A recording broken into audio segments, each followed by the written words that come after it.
It's almost like betting the stock market. The good part about it is you can be able to cash out, Joe. Like you just hit a heavy stock. Like you go into Sun Microsystems or whatever it's called, and you buy into it. In 3 days, you can sell it for a massive profit. Do you understand these markets, Joe? I do understand the markets. It's amazing how some of the predictive markets seem to have the answers before the test. SportsGrid's College Football Today. 8 3-minute rounds. The gloves are 10 ounces. And Anthony Joshua weighs like 250 pounds, so I'm not really sure how this is going to end up happening. But this is one of those. Normally, I don't give credit to the Paul brothers, and I give them credit for being great on social media and creating a lot of buzz for the sport. I give him credit for getting in the round with Anthony Joshua. This is not like a Mike Tyson fight when Tyson's 60 years old. Newswire, only on SportsGrid. Travion Henderson and a few others have the Pats at 9-2. Is excellence back in New England, Joe? Excellence is back in a big way. Mike Vrabel came back into town.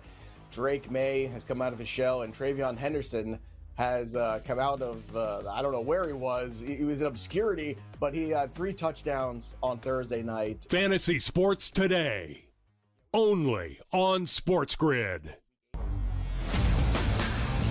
Let's take a look at a couple of narratives here and play a good game of fade or not fade. And first up, well, the idea that the Chiefs are going to put it all together and win the AFC West, well, that's absolutely gone. Absolute fade from this point on, Donnie, with the Chiefs. Their 10-year reign is over. It's done with.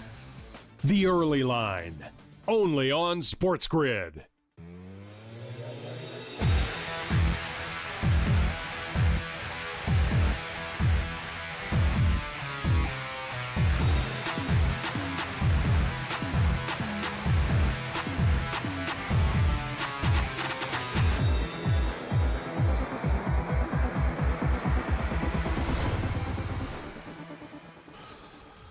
Let's roll. In-game live has begun. Countdown to kickoff is officially on. We've had some late line movement for this football game. The Philadelphia Eagles were 2.5-point favorites for most of the day. It's dropped down to -1 right now, and the total has actually gone up to 42. I am Gabriel Morency on the SportsGrid Radio and Television Network. We'll be with you throughout the Monday Nighter. Cam Stewart in for Scott Wetzel.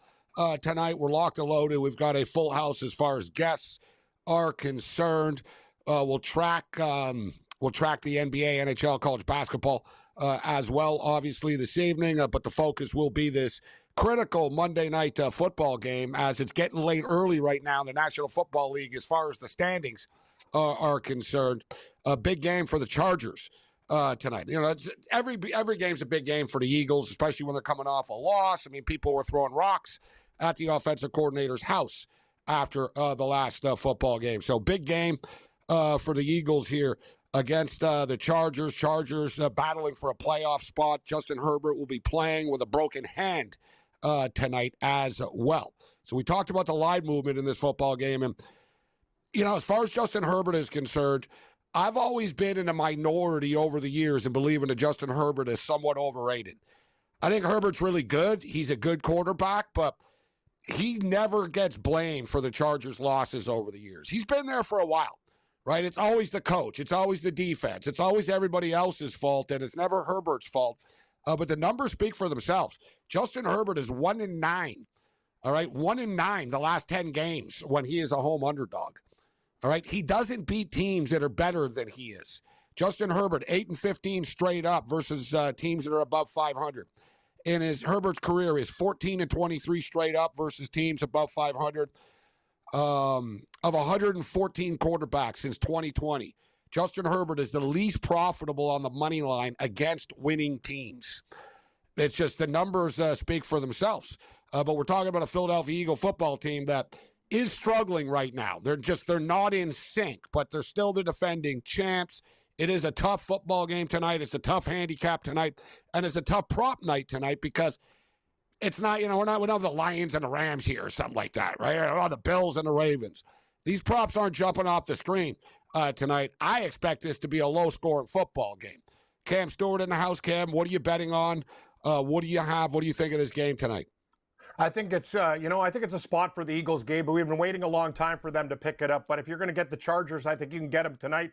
You talked about it. They got an interesting, Denver is going to be a tough team to catch. Chargers need to win. They play Kansas City next week, too. But I'm going to tell you this, Philadelphia, down the stretch, they're going to have to get it right. And I think it starts tonight against the Chargers. I prefer this team on a fast carpet as well with the receivers that they have. Jalen Hurts will be able to run the ball as well. And I think he's going to find some open guys. I'm going to tell you, Gabe, I really like the Eagles tonight. I'm surprised, the line went down because of Herbert. People are like, we all knew he was going to play, but now going from 2.5 down to 1, interesting line move. I just like the Eagles a lot in this game. I think they win. Philadelphia Eagles rocking road whites this evening. All right, so let's get to the pick-off and some picks for this football game. I'll go first, and I'm going to start off with the Philadelphia Eagles tonight. Do I love the Eagles tonight? No, but I think they're more trustworthy in a big football game like this than the Chargers are, right? The numbers speak for themselves. It's not just a Herbert thing, it's a Charger thing. The Chargers do not step up in class and win games they're not supposed to, right? They'll win games, against inferior opponents, but they don't do well against better football teams. It is a big game for the Chargers. They're hanging on right now to the 6th seed in the conference. Yet Indianapolis is 8-5. The Chargers are 8-4 right now, right? Like suddenly the Chargers lose this football game. Suddenly, they're in a must-win situation and they're battling for a playoff spot. And as Cam just stated, they get the Chiefs up next. So big-time game for the Chargers tonight. But with all that being stated, I say the Eagles get it done. Cam, what do you got? Yeah, we got the same pick on the opener. I think it's time for the Eagles to get it right. They've been very disappointing this year, but still finding ways, Gabe, despite all the strife, to win football games. I think they're a better team than the Chargers, as I said. This venue, I like the fact that they're going on the road, away from the Boo Birds and all the negativity in Philadelphia, going down to L.A. and taking care of business. The line has gone down, Gabe. I'm on the Eagles with you on the money line. I think they win this football game. That's my first pick.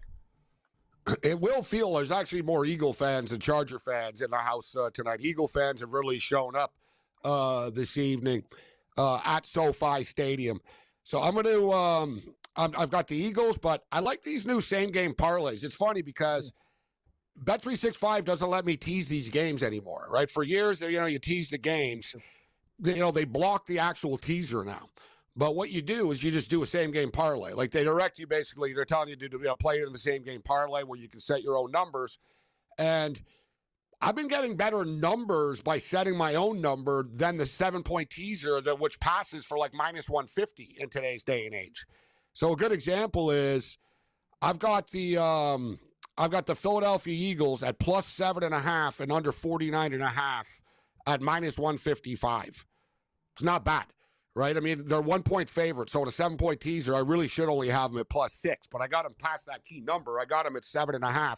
And I got under 49.5 at minus 155. It's essentially a 7-point teaser, but a little bit better. And in fact, moving forward, I'll just call them same-game parlay, actually. And we'll put them together like that. But a little bit of a better price, but I like this. If the Eagles lose, they're not going to lose by 8. And I do not believe this game turns into a track meet. What's your second pick, Ken?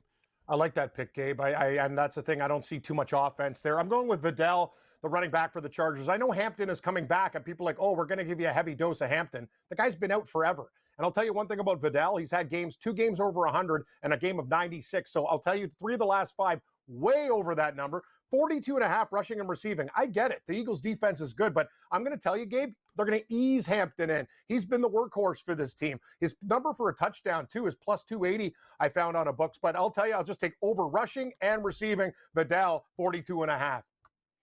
I'm going to go with Jalen Hurts over rushing yards, although I'm not in love with the fact that it's up to 33.5 right now. It's kind of a trendy pick.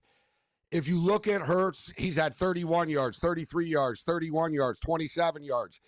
He's sort of in this range every game, but their offense has been struggling. Not to mention the Chargers secondary is amazing. All right, the Chargers are really hard to throw the football on. So I would expect there's going to be multiple times tonight where everybody's just covered, and he's not going to have a choice but to take off. We gave you Mahomes' rushing yard prop over last night. He hit it basically in the first half. And it's funny because they said how Mahomes told Chris Collinsworth in the meetings there, the production meeting, that he said, yeah, I'm probably going to take off more and I'm going to run more. I wish I was in these meetings before I bet these props, but I kind of knew I said the same thing, though, last night before the game. I said it's a big game for them. Their season's on the line. In big games, Mahomes takes off more. And all quarterbacks do. You saw it with Josh Allen yesterday. He had 78 rushing yards. Look for Jalen Hurts to use his legs more tonight. We'll go over the 33.5. It was 31.5. It's up to 33.5 right now. We'll go over for Jalen Hurts. What else you got, Ken? Yeah, a lot of us were going to take different Eagles tonight. I was talking to Pat. You're on a different guy. I'm on. But I'm like, this is the deal with Barkley. I know he only has one touchdown in the last 6, but I'm going to tell you, eventually he's going to break out. And now we're getting plus money for a guy that used to be minus 180. I like Barkley tonight, Gabe, at the goal line for the not the tush push, for him to bang one in tonight at plus 105. What do you got? I'm going to take A.J. Brown to score a touchdown. And it's funny because there's all the talk all the time about A.J. Brown this and A.J. Brown that. He's unhappy, doesn't get the ball, and all this other type of stuff. It's kind of just media hype more than anything. The fact of the matter is A.J. Brown's got a touchdown in 3 of their last 5 football games. All right? He doesn't catch a million balls a game, right? Their offense is out of sync, but he still gets touchdowns. More so than Devontae Smith. And as I stated, it is true that the Chargers have, like, arguably the best secondary in the league, and like they're next to impossible to throw the football on. But with all that being stated, it's not like Jalen Hurts isn't going to complete any passes tonight. I think if he throws a touchdown, it will be A.J. Brown that gets the touchdown. I don't hate Barkley getting a touchdown tonight. He is due, and I think they're going to run the ball a lot tonight. I also like the long field goal prop over 49.5.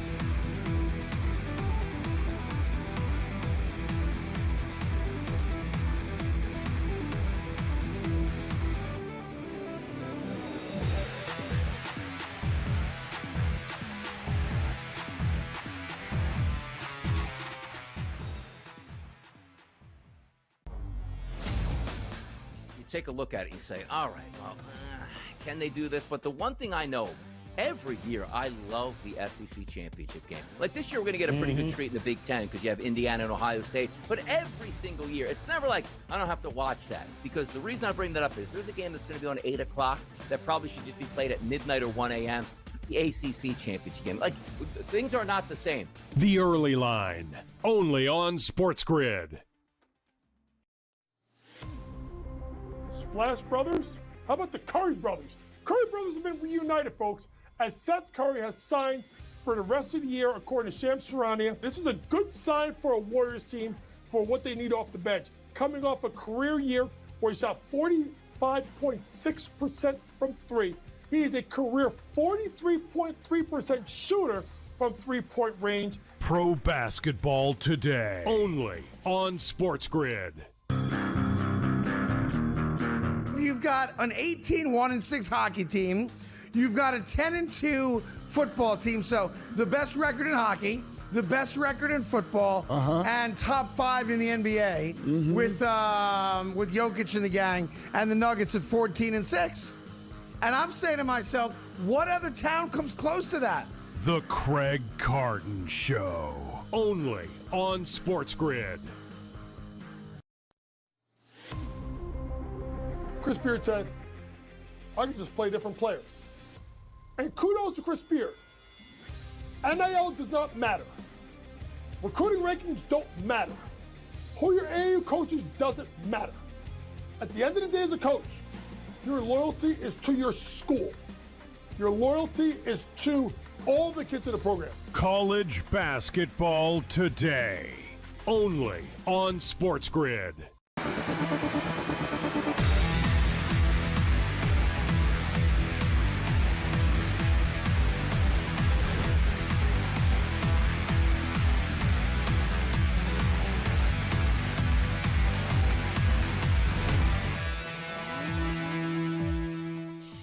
All right, countdown to kickoff is on. Philadelphia and Los Angeles, the Chargers. The celebrities are out in L.A., but it's not quite like the Rams celebrities or the Laker or Dodger celebrities. You know that there's not that too many of them. If the first one they showed was my boy Chuck Liddell, who incidentally I did not know was actually a Philadelphia Eagle fan. I didn't know that. Liddell's all decked out in Eagle gear in the crowd right now. So former UFC legend. Chuck Liddell, and they got Billy Crystal in the house. Billy Crystal just rang the bell or did whatever the hell it is they do before their game. So they got Billy Crystal in the house. Chargers down to +1 right now. We always like to check in on the poly market and the Kalshi scene. And there is a difference. Once again, there is a difference. So we're using the $100 better right now. If you bet $100 right now on the money line on the Philadelphia Eagles, you would get back $186.95. All right. If you put $100 on the Philadelphia Eagles right now on the poly market, you would get back $196. Right. So that is significant, especially for somebody that plays a lot, or should we say on poly market trades a lot. But that is a difference, right? You talk about a $500 better. That's like a $45 difference. You're talking, $1,000 better. That's a $90 difference. That's a significant 9%, right? You know what I mean? When you're talking about a 9% difference, and if you're playing every day, that is pretty significant. So the poly market, and we'll track the poly market throughout the football game and sort of compare prices to what the sports books have. But as I stated, you would make you make essentially $10 more, $9.87, etc. more by playing this at poly market right now than you would at a sports book. And seems like this is one of the attractions that the poly market and Kalshi scene has, that the predictive market has right now. There's better numbers, just by a little bit, right? But there's better numbers, and there's definitely sharks out here right now that are taking advantage of these better numbers. My question is, I wonder, as they become bigger, will they continue to have better prices? Will they continue, will the numbers get worse as the volume gets bigger? But it is definitely, it's interesting. What will be really interesting is when, honest, what's going to happen is, Polymarket and Kalshi are the first two here, right? They're the innovators, so to speak. Everybody's going to come in and copy them now, right? Like FanDuel is going to have their own predictive market website. We talked about DraftKings. DraftKings is going to open up one in 2026. And for the record, that play that we gave you is still active. They still haven't launched it in 2025 yet, right? So they're going to launch. Fanatics has already said that they're going to get into the predictive market. So I doubt that, FanDuel's predictive market price is going to be the same as their sports book. It's the same company. They're not going to have different numbers at different places. So I don't really, see the attraction to that. If Polymarket and Kalshi want to fend off the oncoming sports books, are going to get into this predictive market stuff, they're going to have to keep better prices up. Otherwise, it's just another sports book, essentially. But the thing with the predictive markets that brings to the table is all the other options that you can bet on or you can trade on, so to speak, right? That sports books just don't have, right? Some sports books have like Bet365, you can bet on the price of stock markets and stuff like that, but they don't get too deep into the rabbit hole. You can bet on politics there, but with Polymarket, you can literally just bet on basically anything.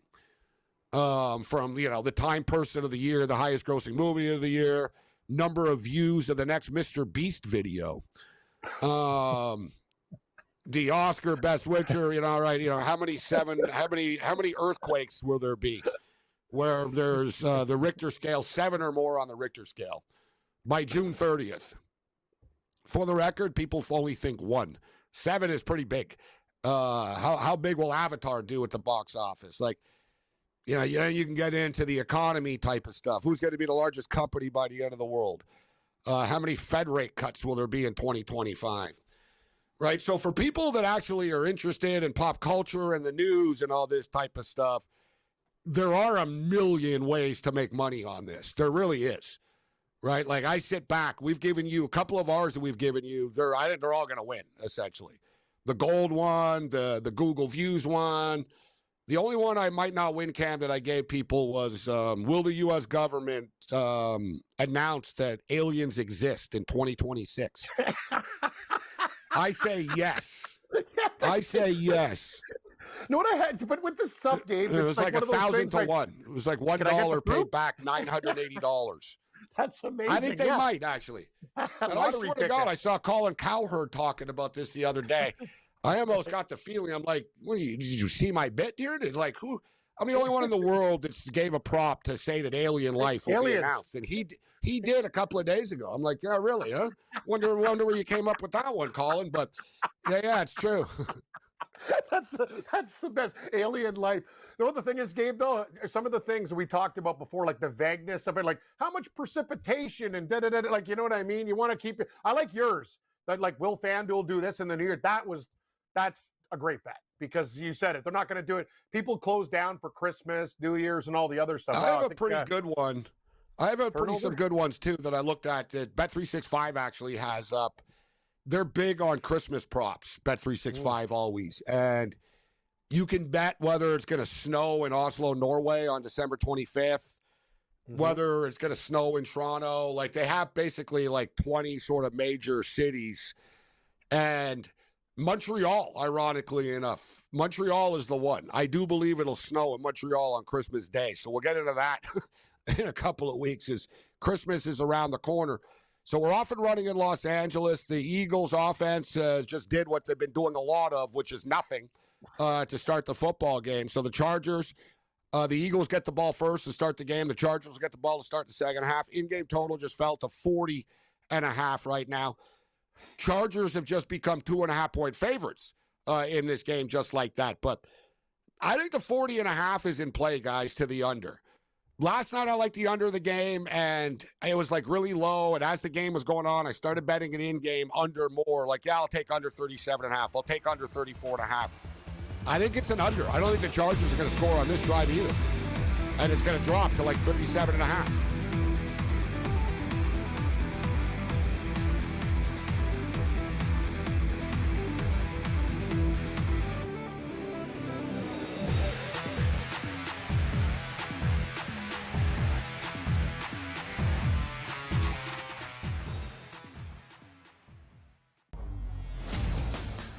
Take a look at it, you say, all right, well, can they do this? But the one thing I know, every year I love the SEC championship game. Like this year, we're going to get a pretty good treat in the Big Ten because you have Indiana and Ohio State. But every single year, it's never like I don't have to watch that because the reason I bring that up is there's a game that's going to be on 8 o'clock that probably should just be played at midnight or 1 a.m.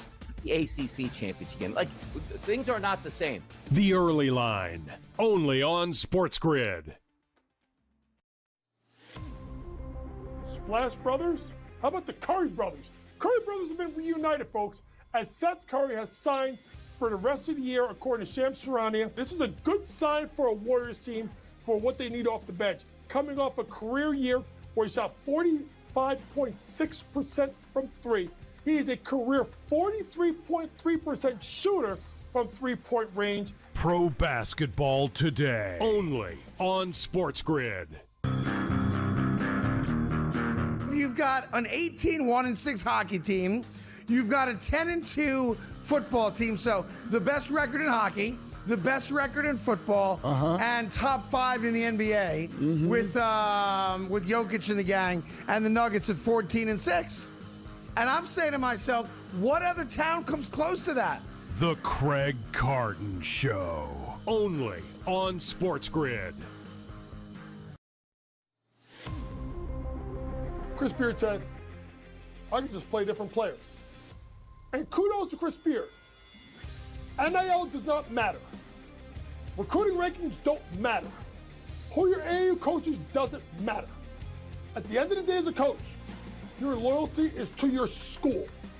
Your loyalty is to all the kids in the program. College basketball today, only on SportsGrid.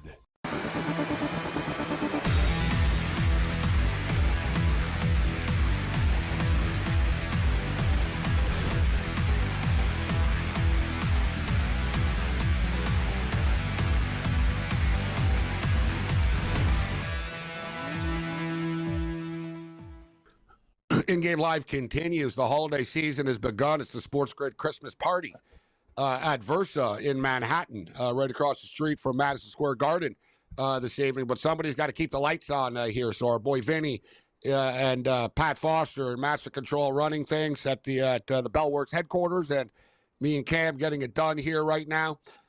This is a great time of the year right now. We're going to get right into bowl season on Saturday, actually. The bowls begin, and speaking of beginning, big play for the Chargers. Massive play for the Chargers. Down the sidelines, Vidal goes. Oh, it's Vidal. Little screenplay, little dump play. Considering how far he ran, I kept on looking up thinking, well, he's going to be in the end zone soon. He's going to be in the end zone soon. Like, no. Like, he's evidently not that fast. He looks fast, but he's not that fast because this dude just ran forever and he didn't get into the end zone. But right down the field, big-time play. And I just said, well, I don't think it's going to be a track meet. And boom, Chargers with a big play in camp. I just said going into the break, I got to own it. I bet it under 40.5 right before when we were going out there. I said, yeah, I don't think the Chargers are going to score on this drive. It just popped up to 44.5 right now, just like that, as the Chargers have first and goal on the 5-yard line. Good start to the props, Gabe, and it was interesting. I didn't take rushing. I took rushing and receiving, so we already won that bet for 42.5. That was a 60-yard play. So let's get some winners down. Let's hold these guys to 3 points right now and tell this Eagles offense. But that's the whole thing, Gabe. On the under, you're just like, oh, man, you need to slow down. But I'll tell you, this Eagles team is just getting shredded on the ground, screen passes, whatever. It's just they look like a flawed football team. It's early, but not very impressive. Total up to 44.5 right now. One thing with the Philadelphia Eagles, the way that their offense is playing right now, they're not built to fall behind, like by too much. The Eagles, if the Eagles have to throw the football, it becomes a problem for them, right? If the Eagles are running the ball and, they can get to their play action, Jalen Hurts can start to roll out a bit and stuff like that, but it's been a problem for them this year. They can't run the ball. Right, so therefore they're not running the ball, and teams don't really respect Jalen Hurts' passing, like the passing attack. Right, they're like, all right, we'll go into a one-on-one. Jalen Hurts is good, but he's not as good when they're not running the football, which I don't understand. I get it. All the offensive line isn't playing as well, and here's Herbert. That was too easy. No, they're just wide open. Hampton with the first touchdown of the game. Screenplay. Didn't run it. He caught it for the record. So was a Justin Herbert touchdown pass. Wide open, though. Like, if you're the Philadelphia Eagles, like, that was, after everything that's gone on and all this is such a big game for us and all this type of stuff, like, you just got lit up. Big play down the sidelines. Hampton ran the ball down your throat for like 12 yards. They roll out. They throw to a wide-open Hampton into the end zone for the touchdown. That was way too easy for the Chargers, Cam. Oh, it was ridiculous. You got a 60-yard screen pass. Hampton had a couple nice runs, then the screen pass to him scoring. That's the whole thing, Gabe. The Philadelphia Eagles are built on defense, and they carve through these guys like a hot knife through butter. Philadelphia needs to respond. I agree with you 100%. I just don't understand some of their game plans. I know A.J. Brown dropped the ball on the first drive, but it's one of those situations. They get down a couple possessions, we could be in big trouble tonight. But this has been the Eagles all season. It's amazing they're an 8-4 football team because they've looked like junk for a long time. Well, they look good to start the year. They were winning close games. You can only win so many close games. Last few months, like the last 4 or 5 games, they were awful against the Bears. They just haven't been themselves. They just don't look right. It's really been a couple of weeks, kind of where the last month, but the negativity hurts, right? This is one of the downsides of playing in Philadelphia, where it's not easy. Like, if you're getting booed, like, you're basically 8-2. They were 8-2 and they were getting booed, essentially, right? Right? Like, they've been getting booed all year, and I get it. There's a frustration with the offense and stuff like that. They've had a million different offensive coordinators. They're just clearly not on the same page. And what I just don't understand about the Eagles, earlier in the year, the thought process was they're saving Saquon Barkley for later in the year, right? He carried the ball a lot last year. They don't want to wear him out. They're saving him for the big picture. Yet the big picture is now, like, if you're the Philadelphia Eagles. It's time, like, they really have underutilized Saquon Barkley this year. He's not on the field on third down often, which is just bizarro world. They don't get him, you know what I mean? Like, there's games where he has like 4 carries, 3 carries in the first half, 6 carries, and like, they're not giving Saquon Barkley the ball. And it's pretty bizarre that you have a struggling offense and you don't give your best player the ball. It's like, crazy. Yeah, the offensive line sucks, but you got to use Saquon more.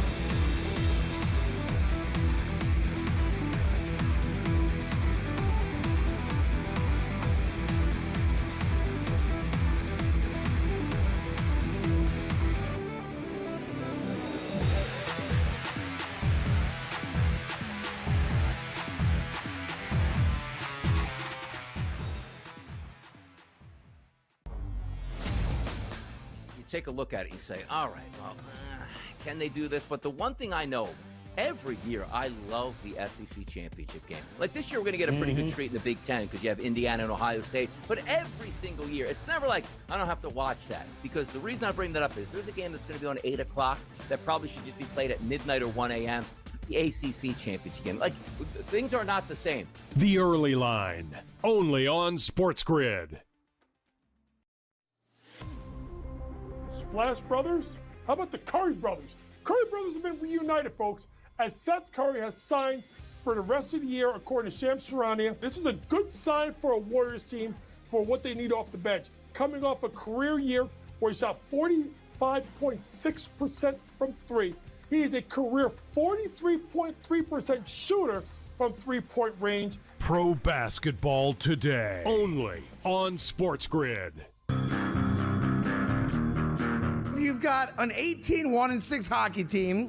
You've got a 10-2 football team. So the best record in hockey, the best record in football, and top 5 in the NBA with Jokic and the gang, and the Nuggets at 14-6.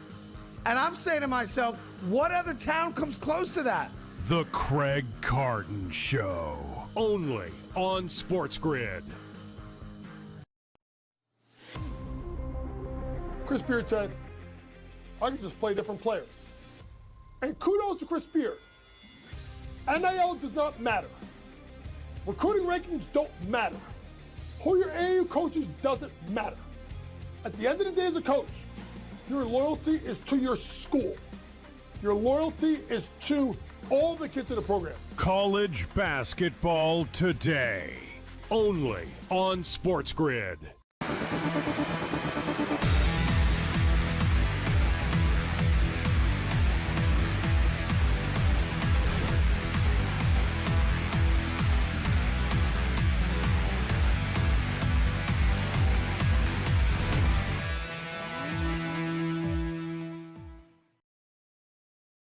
We're off and running. Monday Night Football. Philadelphia Eagles getting 3.5 points right now. And I just said, going out of the last break, that I don't understand why the Eagles aren't using Saquon Barkley more.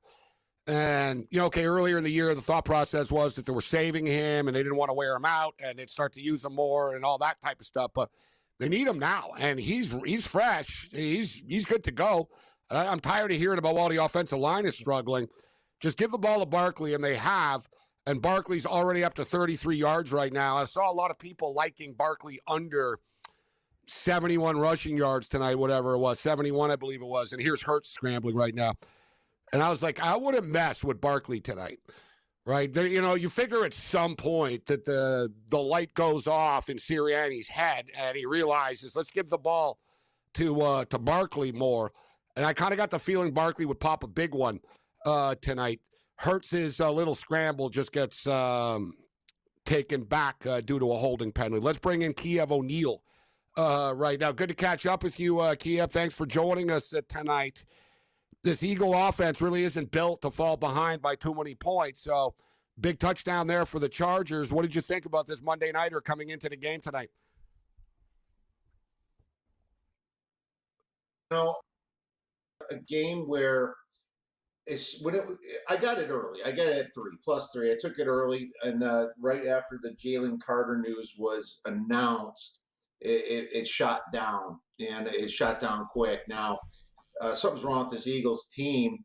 They're a little bit banged up. You figure at some point that all this talent is going to eventually show up here, What I do know is that they've been weak on the defensive line, even with Carter, with the Bears. The Bears ran 280 yards all over them last week. So I did take the Omarion Hampton rushing prop over the 43.5, which I believe is still under 50 right now if anybody's interested in getting it. But you nailed what you said on Saquon Barkley. They're saving him to miss the playoffs. They weren't using him correctly, in my opinion. And I think all you got to do is get this guy the ball in some space.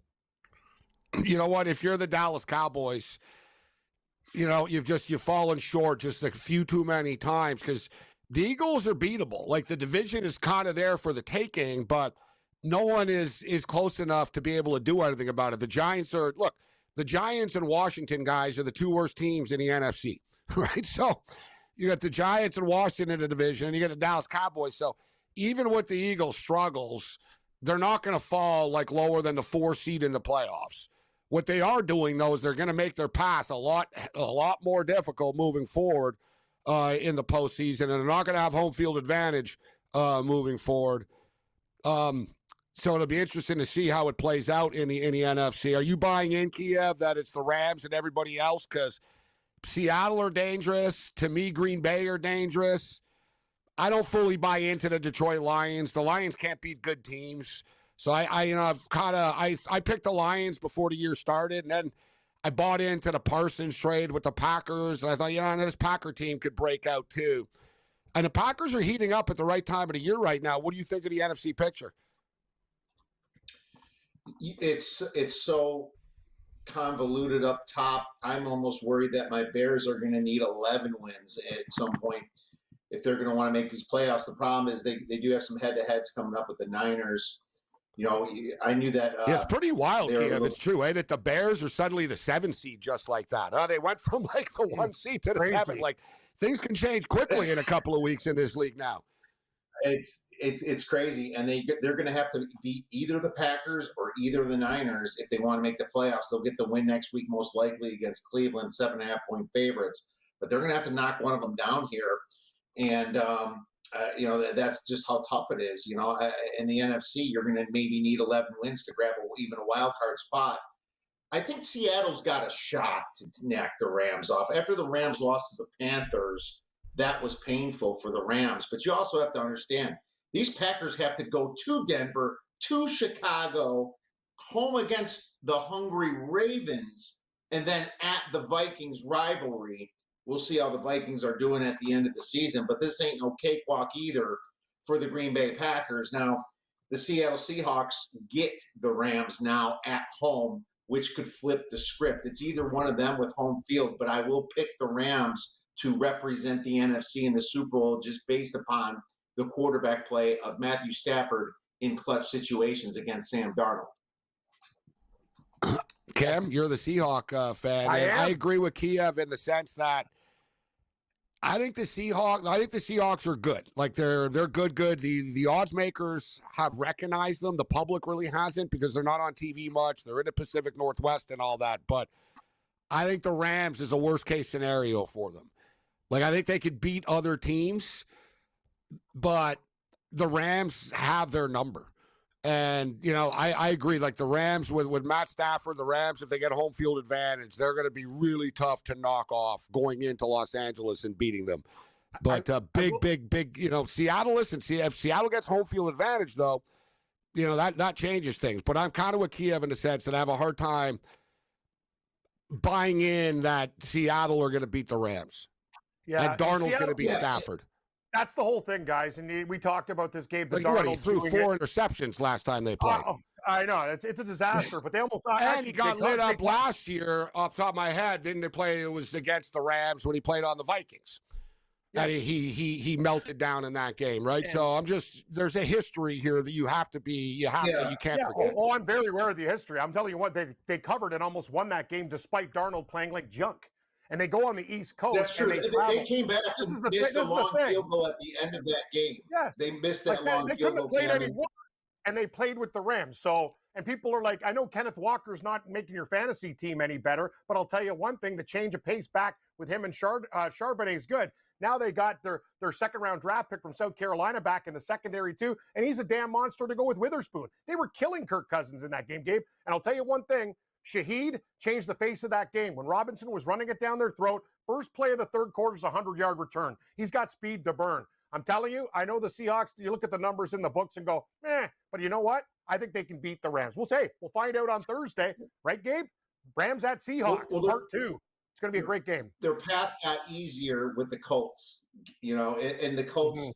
That terrible luck with Daniel Jones. They don't even have a quarterback next week. They're talking about... Yeah, we didn't get to this. Just for the record, Adam Schefter reported tonight before kickoff that the Indianapolis Colts not only contacted him, I believe it's happening. Phillip Rivers is signed to the Indianapolis Colts practice roster. He's a grandpa. he's got his kids have kids. He's 44 years old. Yeah. How many kids does he have, Gabe? 9? Is it 9? I can't believe that there's not somebody else out there that besides Phillip Rivers right now that they can say, listen, this guy can handle this. We'll hand the ball off. We'll do this. We'll do that. But they're that desperate right now.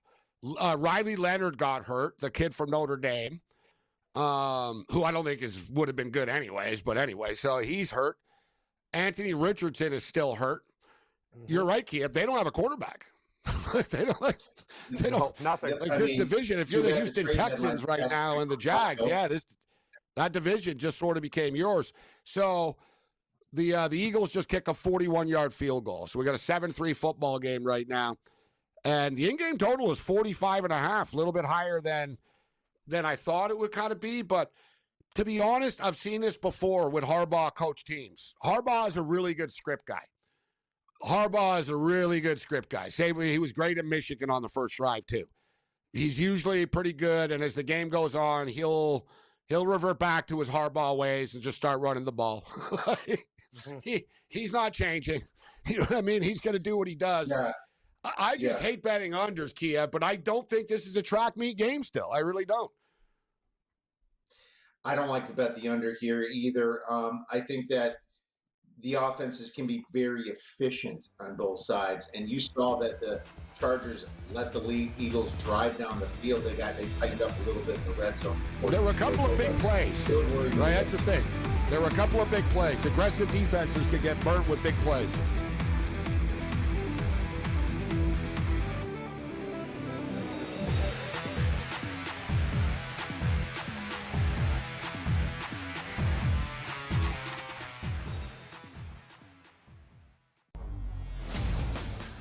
Take a look at it, you say, all right, well, can they do this? But the one thing I know, every year I love the SEC championship game. Like this year, we're going to get a pretty good treat in the Big Ten because you have Indiana and Ohio State. But every single year, it's never like I don't have to watch that, because the reason I bring that up is there's a game that's going to be on 8 o'clock that probably should just be played at midnight or 1 a.m.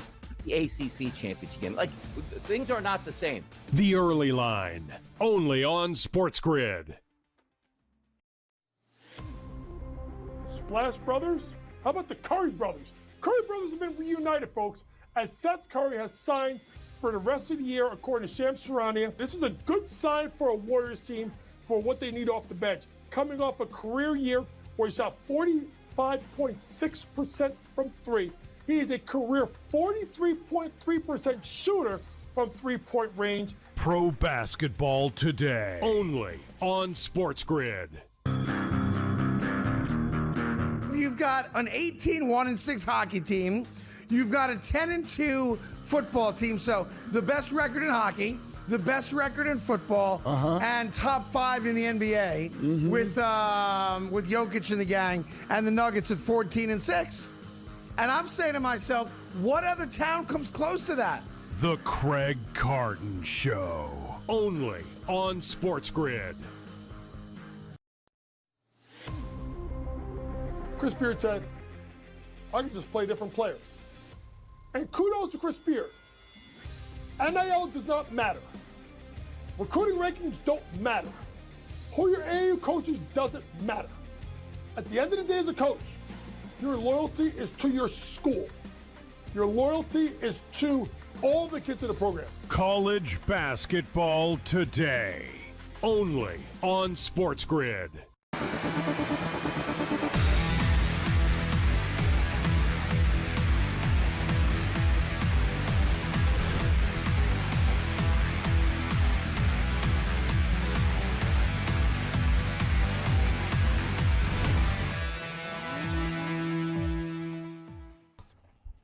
We got a 7-3 football game late in the first quarter, and we have an interception at midfield here.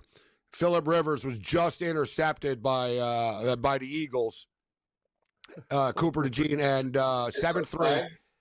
There's a flag on the play, yes. I think it's holding, though. I think it's going to be holding on the Chargers. And no, it isn't. They get bailed out. It's on the Eagles. Oh, my God. Right before I got on the show, he's offside. He was offside. Wow. One of the guys on the Eagles lined up offside. You got to be kidding. So that's why he threw it. Okay.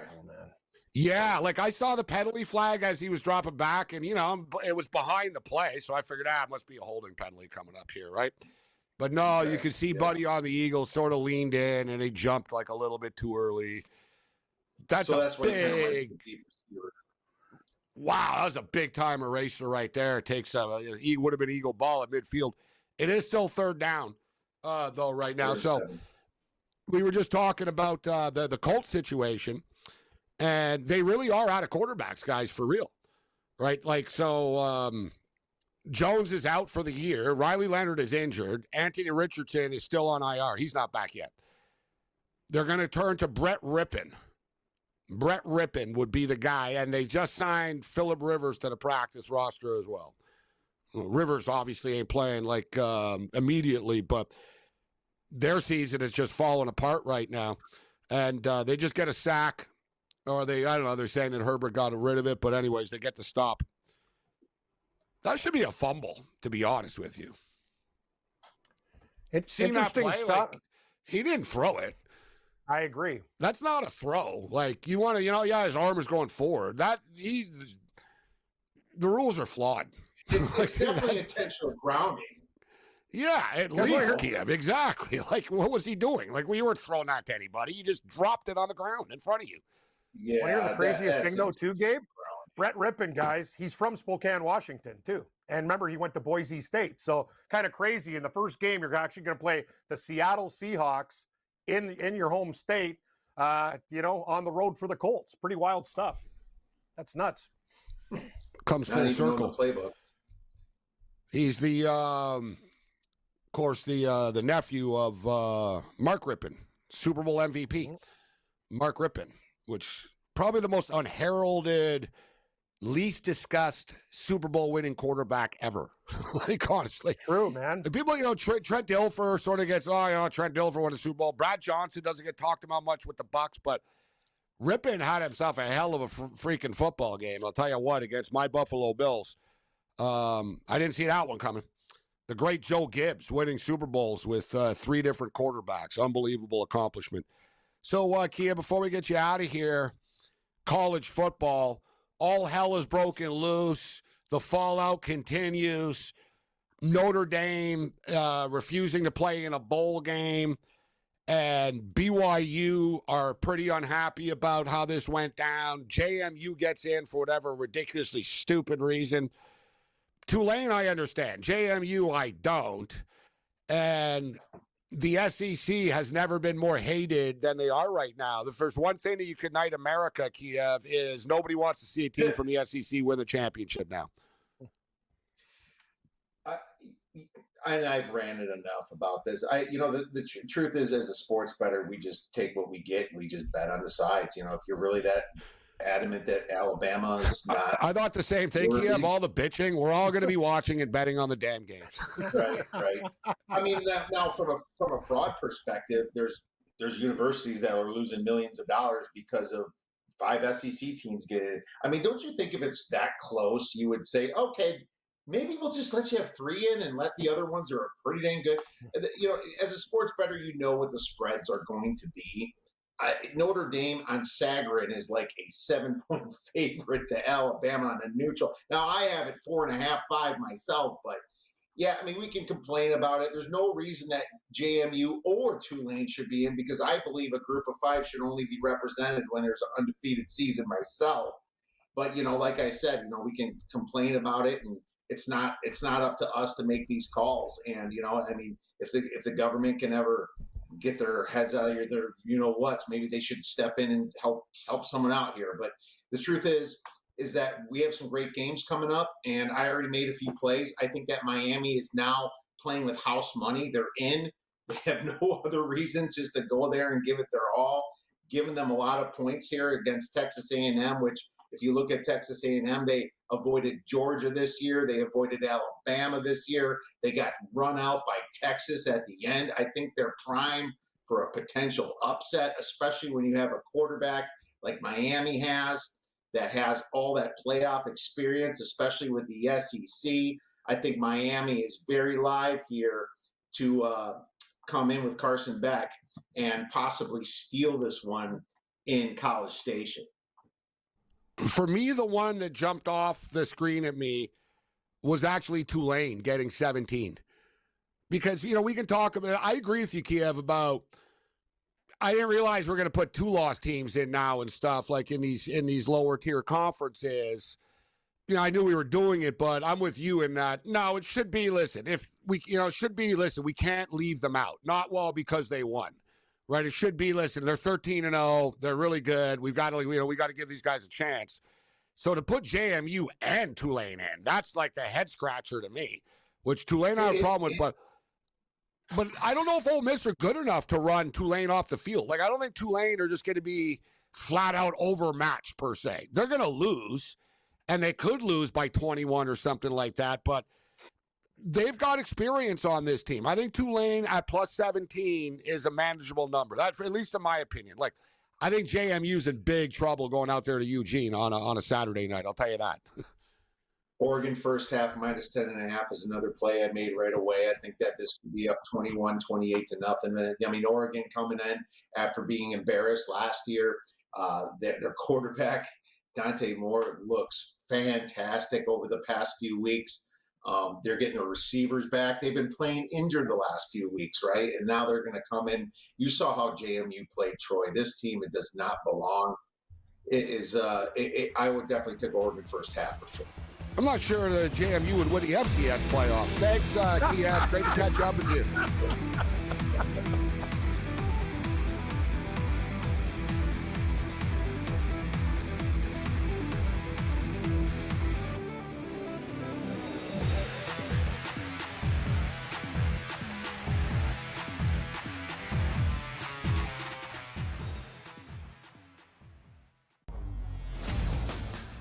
Take a look at it, you say, all right, well, can they do this? But the one thing I know, every year I love the SEC championship game. Like this year, we're going to get a pretty good treat in the Big Ten because you have Indiana and Ohio State. But every single year, it's never like I don't have to watch that. Because the reason I bring that up is there's a game that's going to be on 8 o'clock that probably should just be played at midnight or 1 a.m. The ACC championship game. Like, things are not the same. The Early Line, only on SportsGrid. Splash Brothers? How about the Curry Brothers? Curry Brothers have been reunited, folks, as Seth Curry has signed for the rest of the year, according to Shams Charania. This is a good sign for a Warriors team for what they need off the bench. Coming off a career year where he shot 45.6% from three. He is a career 43.3% shooter from three-point range. Pro basketball today, only on SportsGrid. You've got an 18-1-6 hockey team. You've got a 10-2 football team. So the best record in hockey, the best record in football, and top 5 in the NBA with Jokic and the gang, and the Nuggets at 14-6. And I'm saying to myself, what other town comes close to that? The Craig Carton Show, only on SportsGrid. Chris Beard said, I can just play different players. And kudos to Chris Beard. NIL does not matter. Recruiting rankings don't matter. Who your AAU coaches doesn't matter. At the end of the day as a coach, your loyalty is to your school. Your loyalty is to all the kids in the program. College basketball today, only on SportsGrid.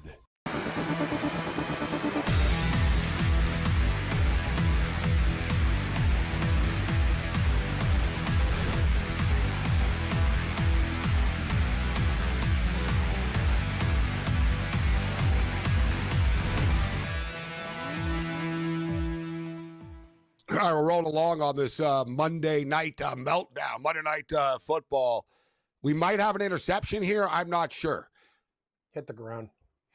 I don't think it's an interception. They give guys catches all the time now. I don't think it is a pick. Looks like they're saying it is. Let me see here. Like, I don't know anymore. Like I said, that's why I'm like, I don't know. You know what I mean? If the ball hits the ground, it shouldn't be an effing catch. That's point blank. I grew up, that's the way it always was. If the ball hits the ground, it's not a catch. Nowadays, you get into the, well, you know what, he had control of it, even though it hit the ground type stuff. He didn't. They just overruled it. They just finally said, yeah, it hit the ground. So we got a 4th and 5. And I told you guys, I thought this game, like, was at 45.5. I still think it slows down. Like I said, like Harbaugh's good on his first script, and then they kind of tail off him. The Eagles' offense is hit or miss, and they're not flashy. There's a lot of running the ball. So we're into the second quarter. It is 7-3 right now, and the in-game total, it got as high as 45.5. It's back down to 42.5 now. And the Eagles are getting 3.5 points right now, down by 4 as we have another little mini fumble, but the guy was he's going to be ruled down. There's another rule that I don't like in the NFL. I personally think the ground should cause a fumble. I think the ground should be allowed. Like this dude was running with the ball. He got tackled. He fell down, and he dropped the ball. Like, to me, that's a fumble. You know, but his knee went down. Who cares if his knee went down? He dropped the ball. Like, he didn't hang on to the ball. Like, I've never understood the ground can't cause a fumble. Like, to me, the ground can cause a fumble and should be allowed to cause a fumble.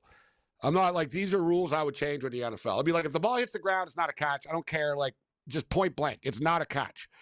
I would also change that if you go out of bounds with the ball and you bobbled it and stuff and it moved, I don't care if it moved, right? If it didn't hit the ground, I don't care if you're juggling it, right? Like, if you caught the ball, you caught the ball. There's like I said, there's a lot of little flawed football rules that they have, which I don't get. But the total just fell to 41.5 right now. But I wanted to bring this up. We were just talking with Kiev O'Neill about the college football landscape. And everyone, listen, Notre Dame this, Notre Dame that, Notre Dame blah, blah, blah. What happened with Notre Dame is they finally got punished for not playing in a conference, right? It's always been the elephant in the room that Notre Dame wants their cake and they eat it too, and they have. But there's only so many seats at the table now, and there are only so many chairs for playoff teams, and Notre Dame, being an independent, just didn't have the power in the room that the conferences have, right? And Notre Dame is so upset about this right now, and now Notre Dame's upset at the ACC for not promoting them more and for hyping Miami up. You're not in the ACC. Exactly. Right? You play ACC teams, but you're not in the ACC. So finally, I don't feel bad for Notre Dame, Cam. I feel bad for the players on their team. Yes. Because I do believe Notre Dame are one of the best teams in the country. I don't, like, they are. Like, yeah, they lost 2 games. They lost the 2 tough teams they played. But at the same point in time, you're finally paying the price for it. You don't play in a conference championship game. If you did, you would have had another win potentially, and you would have got in. Right? Like, they kind of brought this upon themselves. But Alabama getting in is a disgrace. Alabama went up a spot after beating a 5-6 Auburn team.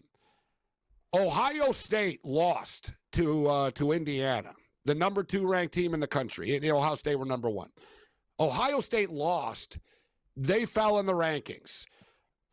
Every team that lost in their conference championship game all fell in the rankings, except Alabama somehow. Alabama ran for -3 yards against Georgia. Yep. They didn't rush for a single positive yard. Like, they were -3 rushing yards. They got dominated in the game. They have 3 losses. BYU lost 2 games all year to the same team. And BYU lost to a Texas Tech team that they tell us constantly is amazing. All the committee does and all the ESPN does every day is tell us how good Texas Tech are. So then BYU lose to them twice, and somehow they're punished for it. And this is a comparison, and this is from the BYU Cougar official account. BYU says, objectively, how do you defend this? Miami, 10-2. Strength of schedule, 45th. Did not play in the conference championship. 2 losses to 2 8-4 teams. BYU, strength of schedule, 22. Played in the Big 12 championship. Only 2 losses are to the Texas Tech Red Raiders. They're not wrong. No, they're not wrong. Like, BYU belongs in over Miami. BYU should have been. Everyone's crying about Notre Dame, but BYU should have been in. And I'll tell you what, if I'm Vanderbilt, I'm not too happy about this either. But they're Vanderbilt, so no one's scared of pissing them off.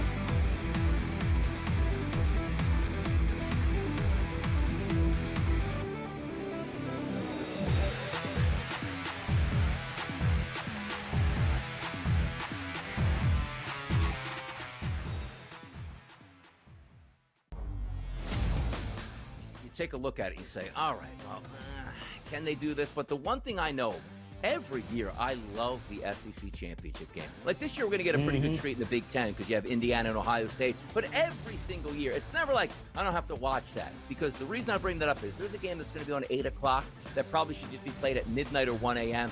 The ACC championship game. Like, things are not the same. The Early Line, only on SportsGrid.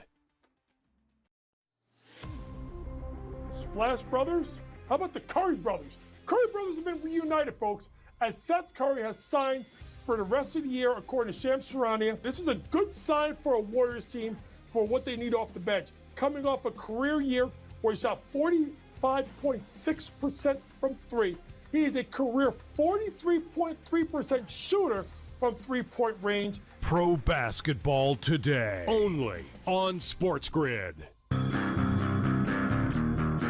You've got an 18-1-6 hockey team. You've got a 10-2 football team. So the best record in hockey, the best record in football, and top 5 in the NBA with Jokic and the gang, and the Nuggets at 14-6. And I'm saying to myself, what other town comes close to that? The Craig Carton Show, only on SportsGrid. Chris Beard said, I can just play different players. And kudos to Chris Beard. NIL does not matter. Recruiting rankings don't matter.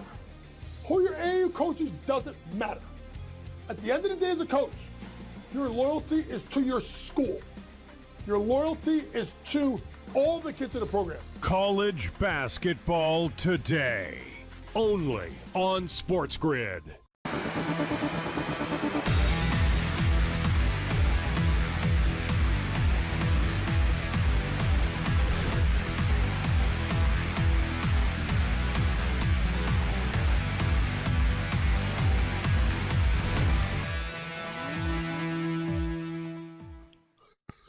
In-game total has now fallen to 39.5. And as I say that, it just moved to 40.5. I am Gabriel Morency, kicking it with Cam Stewart, SportsGrid Radio and Television Network. Monday Night Football. We're into the second quarter right now. 12:35 left in the second quarter of play, and the game has become a mini punt fest after some early big plays in the football game. I told you guys, I'm telling you, I know Harbaugh inside out. Harbaugh is they're really good like at that. You know, they practice all week. They have a plan in place. You know, it's all designed. They have the plays already drawn up.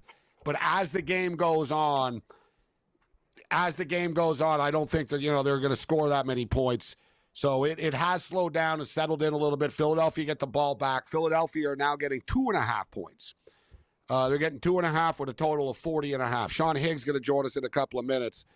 But speaking of college football, I want to get these props up. And as I stated, if there's one thing that's going to unify people, it is like anti-SEC. And even people in the SEC are upset that Bama got in and not like Vanderbilt. So it's sort of SEC versus the world. Everybody against the SEC right now. And listen, I hate Ohio State, but I'd almost rather Ohio State if they're playing an SEC team to beat them just for the Big Ten. Right? I'd rather, you know, yeah. Really? Yeah. Wow. Yeah. That's how bad it is. I've always said this, though, that it's better if your rival is good. Mm-hmm. Like, if your rival sucks, what does that say about you? Then you suck. Like, if you're the biggest rival is no good. But no, I don't want to see Ohio State win the national championship. And I don't think they will.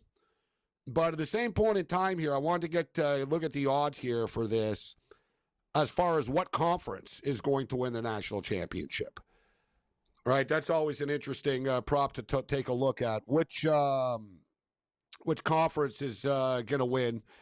Which conference do you think is going to win the national championship, Cam?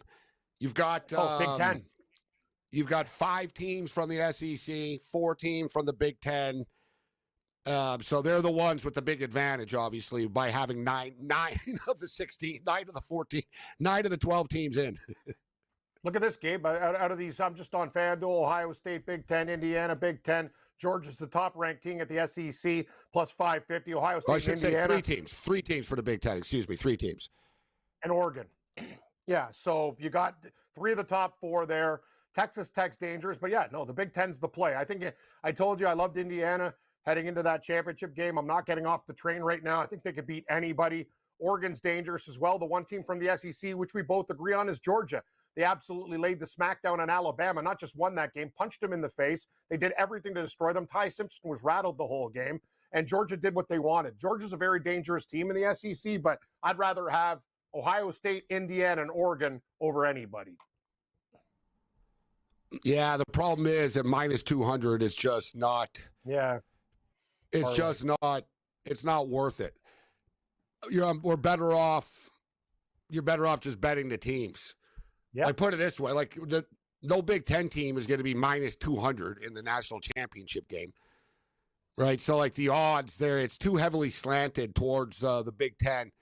But the thing is, it's the way that the bracket works out. Actually, the Big Ten could end up playing each other, and yeah, technically the SEC could end up playing each other in the championship game, but they're not going to.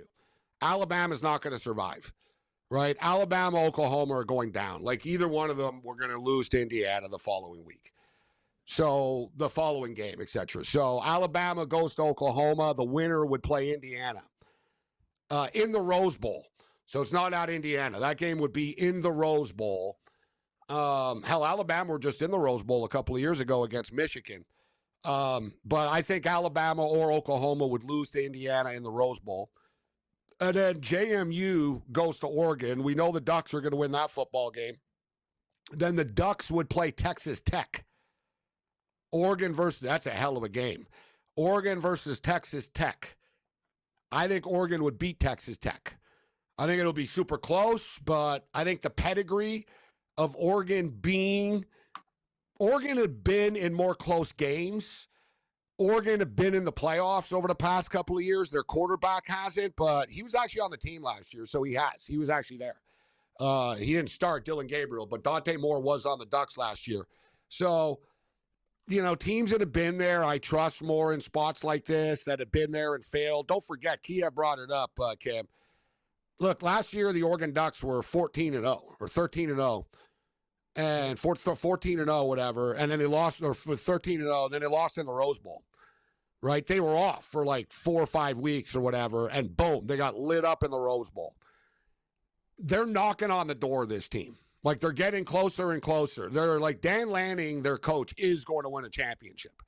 The only question is, like, how long does this take him? He's had failures in big games before. They lost close ones to the Washington Huskies the year Washington went to the championship game.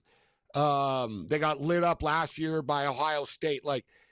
So there's been lessons learned along the way. Texas Tech, this is going to be new territory for them, right? So I think Oregon would beat Texas Tech personally, and then that would lead us to a semifinal of Oregon versus Indiana, which means a Big Ten team is going to the championship game at that top of the bracket.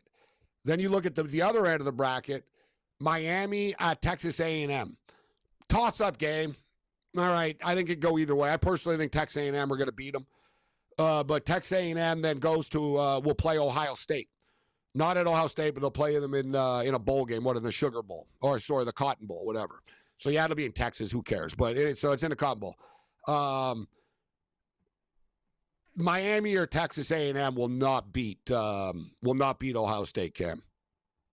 No. If you want to beat Ohio State, you need to have a viciously good defense.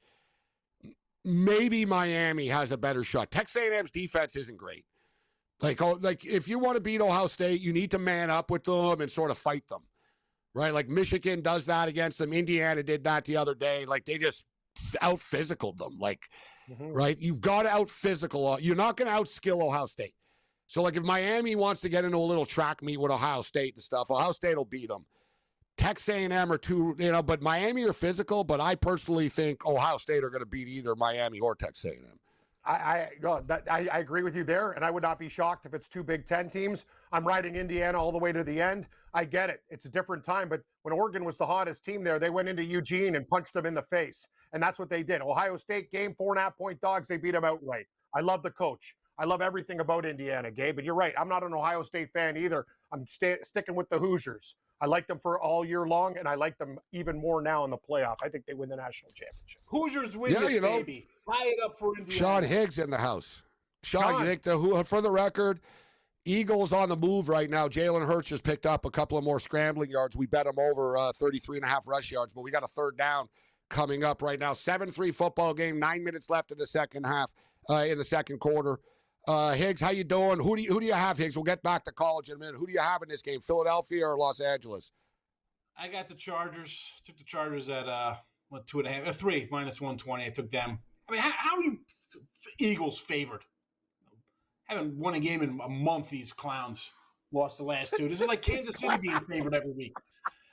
You just keep putting Kansas City out and the Eagles out as a favorite. Tampa Bay is 9-point favorites.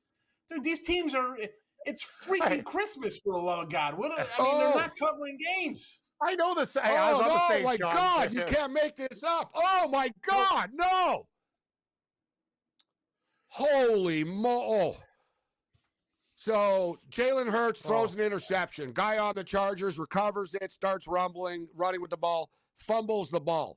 Jalen Hurts recovers the ball, and then fumbles the ball. This is out of one of the wildest, craziest plays ever, and the Chargers get the ball back. The possessions just changed 4 times. So here's the interception. Buddy catches the ball. He's running with the ball. Boom. He fumbles the ball. Hurts picks it up, starts to run with it. He fumbles the ball. And then finally, Buddy on the Chargers falls on it for real. 7-3 football game still.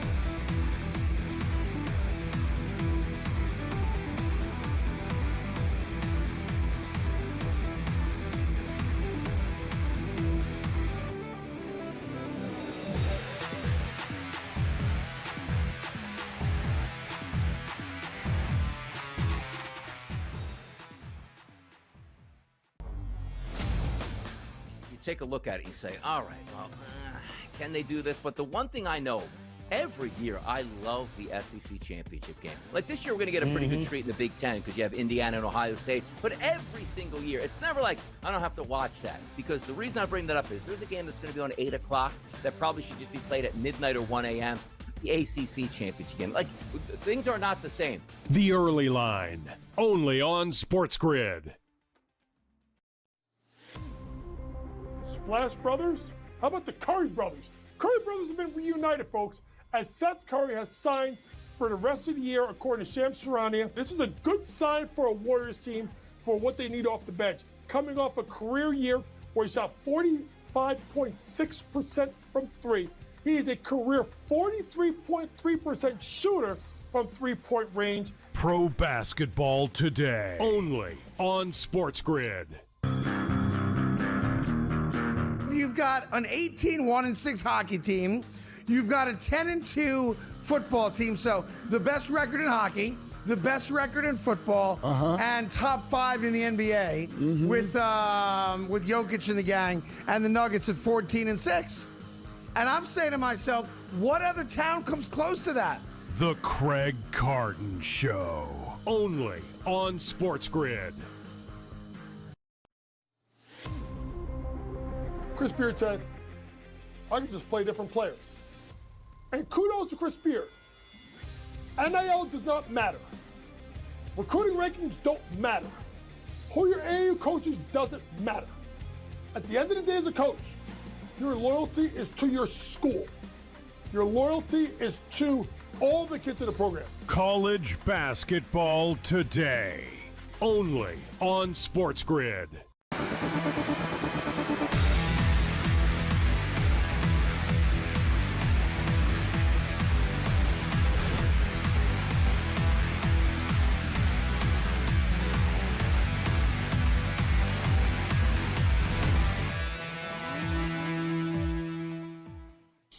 All right, Chargers ball right now on their own 44-yard line following one of the strangest sequences you're ever going to see in a National Football League game.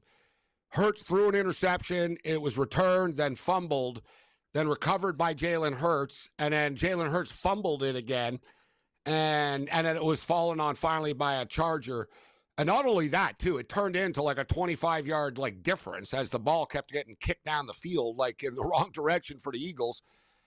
And I got to wonder, too, as a Big Iron Scruff in our chat is wondering, I'm looking it up immediately. I thought the same thing. I've never seen that before. Like, there's a lot of stuff I've never seen before happening this year. Like, I never saw a kicker, like, kick the ground like Wu did last week before.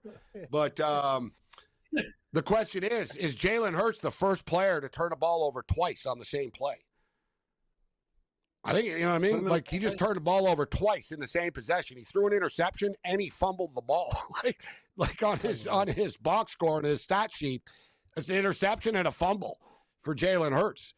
Like, two turnovers on one play for Jalen Hurts. That was not a pretty sequence. Nothing's coming easy for this Philadelphia team, I'll tell you that. No, and they make it hard on themselves, Gabe. You knew Higgs could be on the sidelines drunk, and it's a 3rd and 1, and you have Saquon Barkley, and you throw the ball. Like, what the hell are these guys doing? It's like they do, like, you could run the ball twice on 3rd down, 4th down. You have 1 yard to run with Barkley. Ridiculous. These guys can tush push it for 4 yards that they do all the time. I just don't. They haven't done the tush push as much recently for whatever reason. Since the fumble. I think they're worried. I think they're worried that Hurts is going to get hurt doing it because their line isn't as good. It wasn't automatically working anymore, the tush push anymore, right? It's like less than 70% now percentage rate for them. Teams have kind of figured it out, and the Eagles line screw it up all the time. They jump offside, but oftentimes, I said it, they don't even have Barkley on the field on 3rd down often, which doesn't make sense to me, but their play calling sucks. This has been the biggest problem for the Eagles this year, the play calling. Listen, I'm not saying you should throw rocks at the guy's house, but they got to figure it out. I think they're hiding injuries. I think Barkley's more banged up than what they say he is. Right? I mean, come on. 70-yard rushing props on this guy. I don't. If he's fine, he's 3rd down. I mean, he could catch the ball out of the backfield, Gabe. Why isn't he on the field on 3rd down? Because You're they're spelling idiots. this guy? That's what I'm saying. So maybe there's still something more to that than what we're being told. Because they're idiots. You know? Yes. It's like, what? No, but it's been this way all year. No, their play calling is bad. I'll give them credit, actually, to a sense. I mean, this is more than usual for them. He's carried the ball 8 times already. So there has been a conscious effort to get him the ball. But as you brought up, Hicks, they don't give him the ball on 3rd down. Like, he's barely on the field on 3rd downs, which is just ridiculously stupid. Yeah, and you don't have Barkley on the field. So they and any other team knows they're going to throw the ball, right? They're going to throw the ball, and then they did, and Hurts threw it right to a defender. But I tell you, the game has slowed down, though, as far as the total is concerned. We're down. Well, it's 39.5 now. Yeah. So it's lingering. Lingering. Yes. What do you think of the total, Higgs? Well, I mean, Chargers punch it in here, right? They get 7, and then maybe Eagles get a touchdown or something. 14-10 at the half would be all right, for the total. I don't think that's happening. I think there's more. If you have the over. Yeah. I don't see 2 touchdowns coming in the next 4 minutes, personally. They might hold them to a field goal, but I don't know. I don't think they're even going to score a touchdown. It's 3rd and 4 coming up. Some Charger receiver touchdowns here. I need some touchdowns here for me to see. We didn't ask you what you wanted. I asked you what you thought was going to happen, not what you wanted. Higgs, come on. I need this and I need that. Higgs' game analysis is all about his prop. Wow, this is not like. Yeah. I would like this total's there for a reason. Give me a Quinn Johnson or a Vidal receiving touchdown here would be wonderful. And then we have a. Who's that? Devontae Smith catches one for like 60 yards. Perfect. Headed into a break. 2 touchdowns out of the way. You get ready for Scott's basketball tomorrow. I'm open for a fumble here. I'm I'm sorry. I got a Vidal anytime touchdown, too, because the price was plus 280 on my book. But, yeah. If you ask me I think the total's safe for an under, I think you're okay. I mean, what do you have? What is that, 44? What was it, 44 when it opened at? 43? What was it at? It closed at 42. And it was 41. It ended up going to 42. It's 39.5 now. We're at 10 now. So, yeah, it's sort of, and they're about to score. So the question is, do they score a field goal or a touchdown? Philly's not scoring more than 13 points. You're safe. You're all right. They're garbage. They better score more than 13 points. Otherwise, I'm not going to win my bet. I do have them plus 7.5 in the teaser, but all right, Higgs. So I know you wanted, as long as we're at a break here. I know you wanted to comment on the college football playoff situation. What do you think of the playoff bracket? Oh, I think it's you meant Alabama. Why the hell is Alabama in there? Like, you hit on it. Everybody else falls. They stay the same. They have the worst game out of all the losers. BYU should have more of a gripe than anybody because they lost to the number 4 team in the country twice. Who cares they lost 21-7 or whatever? How do you put Alabama in? That's ridiculous. And the Notre Dame, Miami gets in off the head-to-head. Let's be honest. Alabama won a freaking coin flip to get in their championship game. If the ACC had a coin flip, maybe Miami wins that coin flip instead. Yeah, they shouldn't even been in the game. You're right. Vanderbilt are more worthy than Alabama are. How the hell? Hold on a second. How the hell does Vanderbilt? They were in 7th place in the SEC. They're in 7th place, but you put them in a 10-team playoff? Get the hell out of here, man. I bet is Oklahoma as a sixth place in the conference gets in there. They're not bad.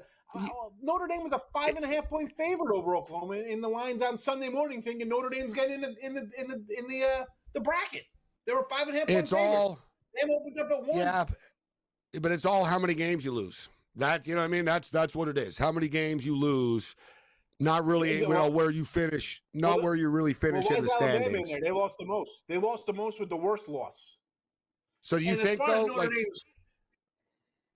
Vanderbilt are better than James Madison are? Vanderbilt are better than Tulane are, right? Are Vanderbilt better than Oklahoma, right? Like you get into these other little sort of. The rules of the conference champs is why both of those teams are in there except for one. If Virginia.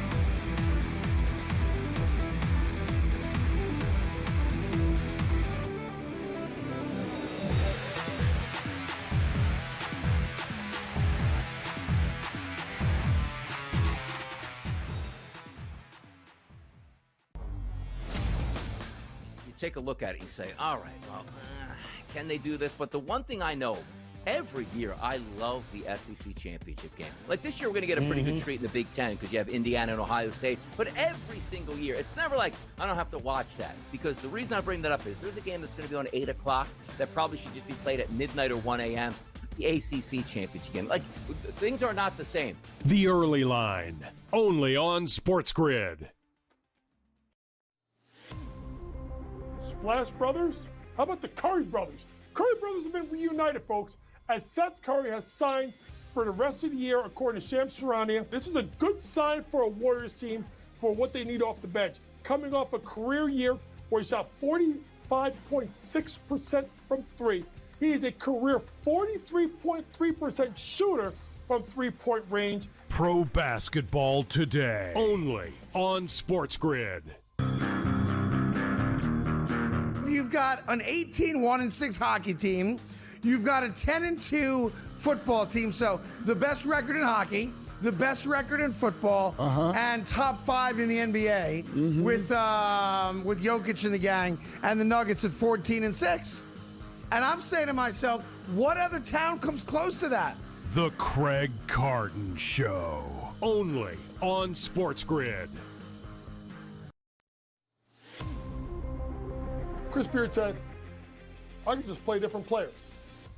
And kudos to Chris Beard. NIL does not matter. Recruiting rankings don't matter. Who your AAU coaches doesn't matter. At the end of the day as a coach, your loyalty is to your school. Your loyalty is to all the kids in the program. College basketball today, only on SportsGrid.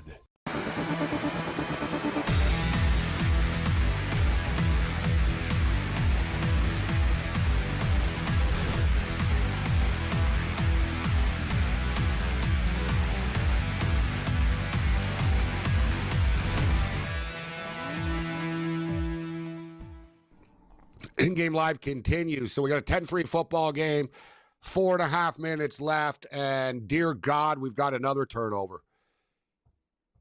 Jalen Hurts is just, he's a turnover machine right now.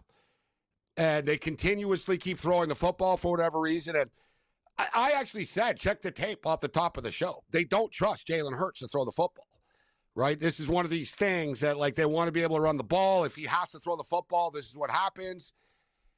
And he just threw another interception. Devontae Smith just fell down, and The Eagles are in full meltdown mode right now on the offensive side of the football.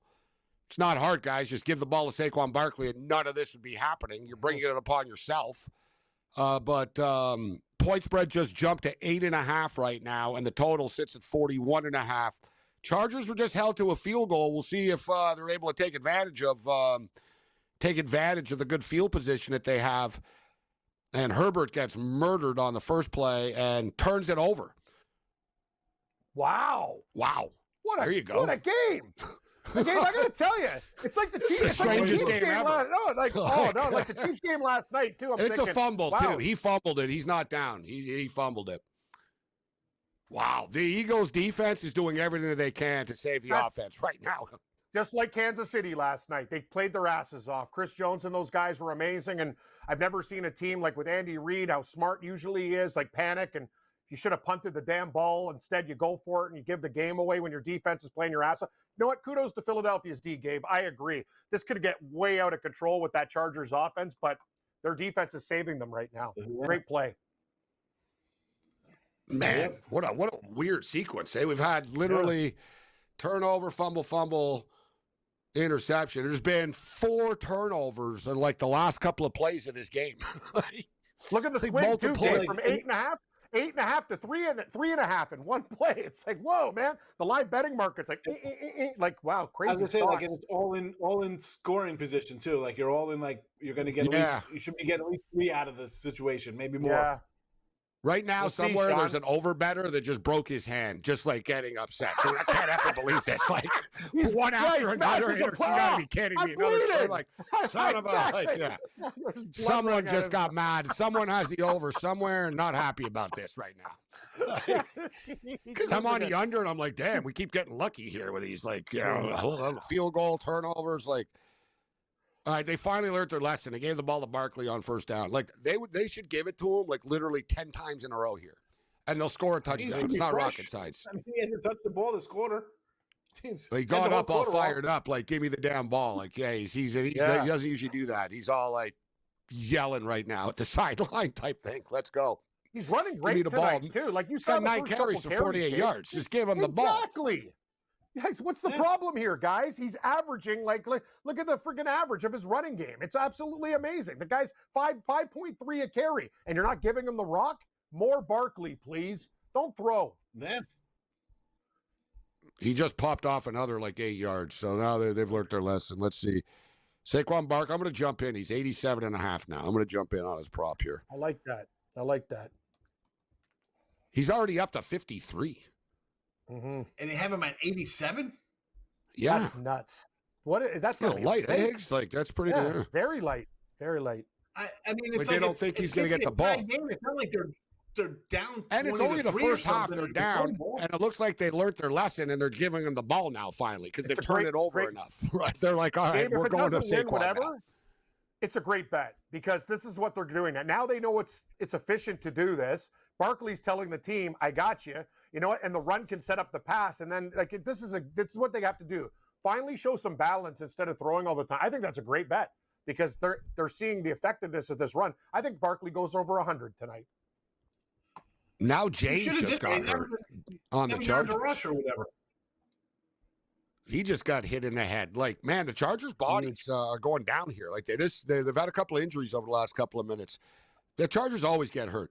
Right on cue, boom, bam! I got the bet in too. Nice. Barkley just popped one for like 20. There we go. Right up the middle, like he's possessed right now. It's a 15-yard run, but for 15 yards still, boom. He might have 87 after this drive, Higgs. You're damn right, Gabe. Give him a touchdown, too. I got the anytime touchdown. More Barkley. Give him the ball again right now. Just give him the ball. Like, you're going to score a touchdown. He's got 66 yards. He's going to... Why take it away from him? They just gave it to him again, and he just fell forward for like 4 or 5 this time again. So, all right, they figured it out at least. Let's give the ball to Saquon Barkley. Good job. And this will help the under, too, because it'll eat the clock up if they can start running the ball more. Yeah. They're gonna run this. And it'll stop Jalen Hurts from throwing interceptions.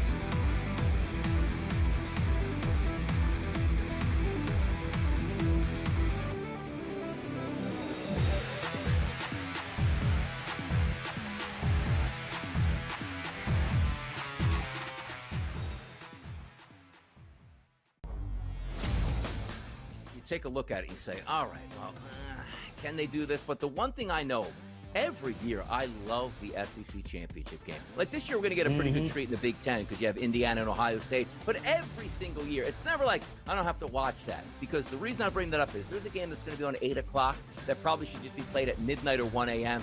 The ACC championship game. Like, things are not the same. The Early Line, only on SportsGrid.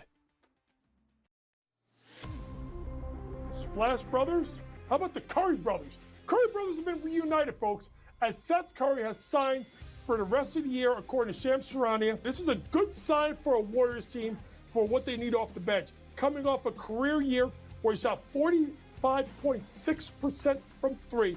He is a career 43.3% shooter from three-point range. Pro basketball today, only on SportsGrid. You've got an 18-1-6 hockey team. You've got a 10-2 football team. So the best record in hockey, the best record in football, and top 5 in the NBA with Jokic and the gang, and the Nuggets at 14-6. And I'm saying to myself, what other town comes close to that? The Craig Carton Show, only on SportsGrid. Chris Beard said, I can just play different players. And kudos to Chris Beard. NIL does not matter. Recruiting rankings don't matter. Who your AAU coaches doesn't matter. At the end of the day as a coach, your loyalty is to your school. Your loyalty is to all the kids in the program. College basketball today, only on SportsGrid.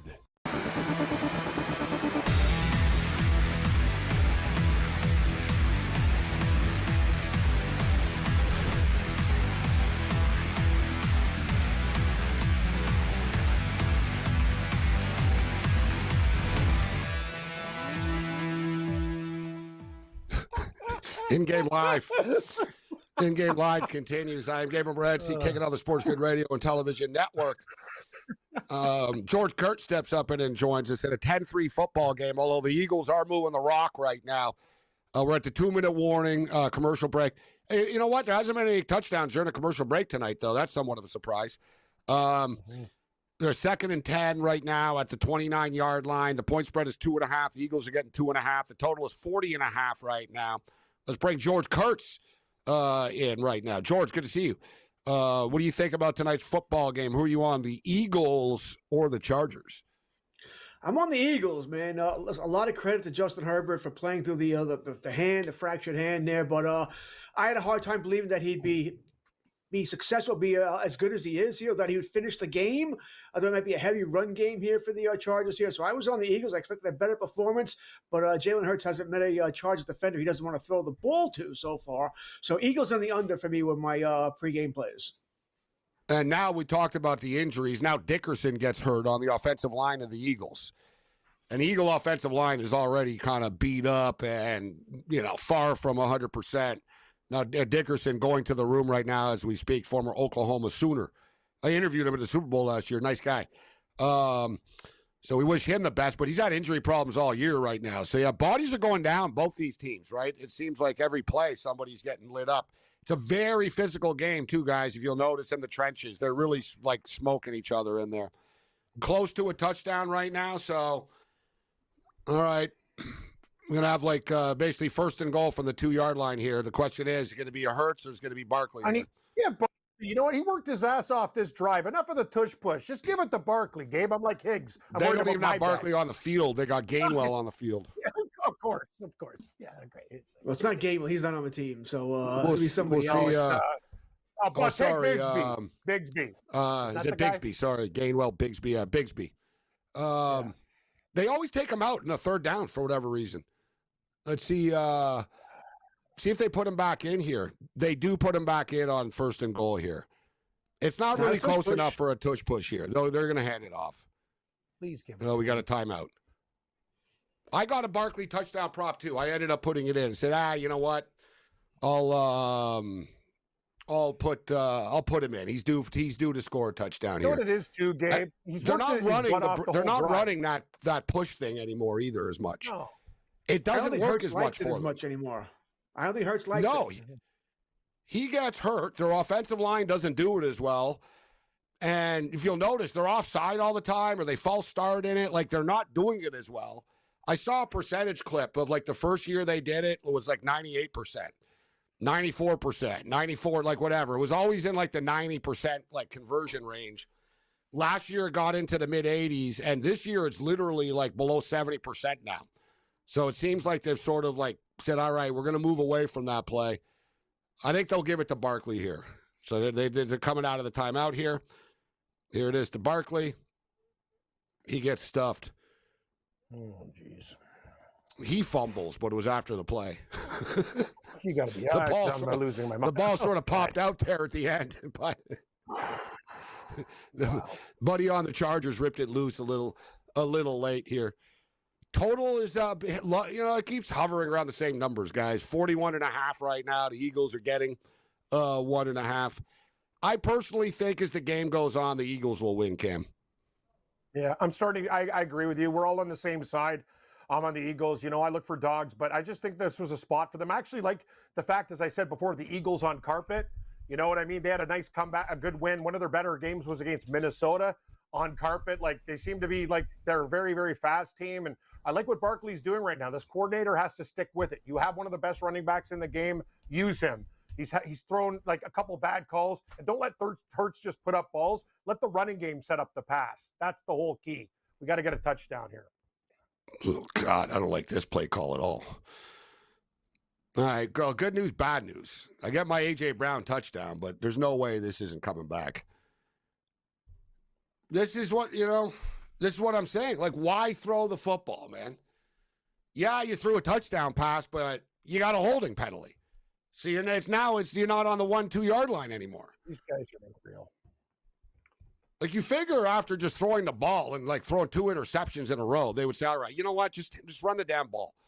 Like, they have Jalen Hurts roll out. He's under pressure and stuff like that. And they have no choice. They tackled it was holding. It's a real penalty. Myalta, it's a penalty. Look, he brought him down. Wow. You're right, Gabe. And this sets up with a banged up offensive line. You're throwing the ball, setting up holding penalties when you could just smash the rock. I think Philadelphia all year, this has been the story. Play calling, we talked about it. It's awful. It's absolutely awful. And then they do it again on second down. They throw the ball again and it's incomplete. These guys are unreal. Like, you can't, as I stated, there's an over-better out there right now somewhere just hating the world, going, I can't believe this. That's the only thing I take solace. There's someone angrier than me about this right now. Yes, exactly. What a draw. You literally had the ball at the 2 yard line and you're going backwards. I thought for sure Barkley was going to get a touchdown there. Well, now you're throwing. I know George is a Dallas fan. It's funny you're on the Eagles, but watching this should probably bring a smile to your face. But you bet these guys, but man, this team is just. This is why people thought Dallas may have a shot because Philadelphia is not playing well. But that Dallas loss to Detroit all but does it here because even if the Eagles lose here, they're not losing next week to the Raiders, right? Can we all agree on that? They're going to beat the Raiders, all right? So they got to lose 2 out of 3. They play Washington twice. I don't know if I want to take them to cover. And Dallas will have to sweep out. The real worst case scenario for the Eagles, George, is that they end up as the 4 seed, right? I mean, that would be the worst case, but they'll still probably end up with a better record than whoever wins the South. So even though they're struggling right now, there's really not going to be any punishment for them until the playoffs when they have to go on the road. Right, that's you want. They like to play in Philadelphia, obviously with the weather and the fans there. I think they got to get it together. This hasn't looked like the Eagles team that we're used to in a month now, right? They had a good first quarter in Dallas, and then it's just all going downhill here. Strange, Sirianni says he's playing a bigger role in the offense now. Doesn't look any different. And you mentioned Hurts throwing 2 interceptions in a row. It really was 3. That one that they disallowed was an interception as well. At least it looked like it was to me. So just strange that this offense is not as good as it could be. And you really can't blame it on Brown anymore, right? Because Brown's playing well again. So I'm surprised they're not playing better tonight. And, even though you get pushed back, you can still run the ball, guys. So they just threw the ball 3 times in a row with the same result every time. Jalen Hurts is running for his life. This offensive line cannot pass protect. Like, you know what I mean? You give the ball to Barkley, he gets you down the field, then you get to the 2-yard line, you don't give him the ball again. Like, what are we doing here? And, every play, is this a fumble? It's close. Is this like his arm is sort of coming forward? It's close. That ball could be out as well. It doesn't matter either way. The fact that it goes forward. Yeah, but the fact that it goes forward, I think they are saying it was a fumble, but they can't advance anyway slowly. They can advance it. Oh, no, the last 2 minutes of a half they can't. So either way, they're dead. Yeah. So it's fourth. Now it's 4th and goal. They're just going to have to kick the field goal. It's 4th and goal from like that, whatever now. As they went backwards. Unbelievable game. Look how good the defense has been. Like the Chargers could have opened up this game, and they get the turnover after Hurts' turnover, and this is what we get as a result. Brutal. The Eagles are going to be in trouble in the playoffs. They're going to lose like the first game. I don't even care if they play at home. As it is right now, they would host the San Francisco 49ers. I think the Niners would beat them. And let's say, okay, it's not the Niners and they fell, like they're the 3 seed right now. Let's just say, worst case scenario, somehow they fell to the 4 seed. Whatever, dude. They would play the Seattle Seahawks right in the first round. Like, it's not going to be easy for the Eagles.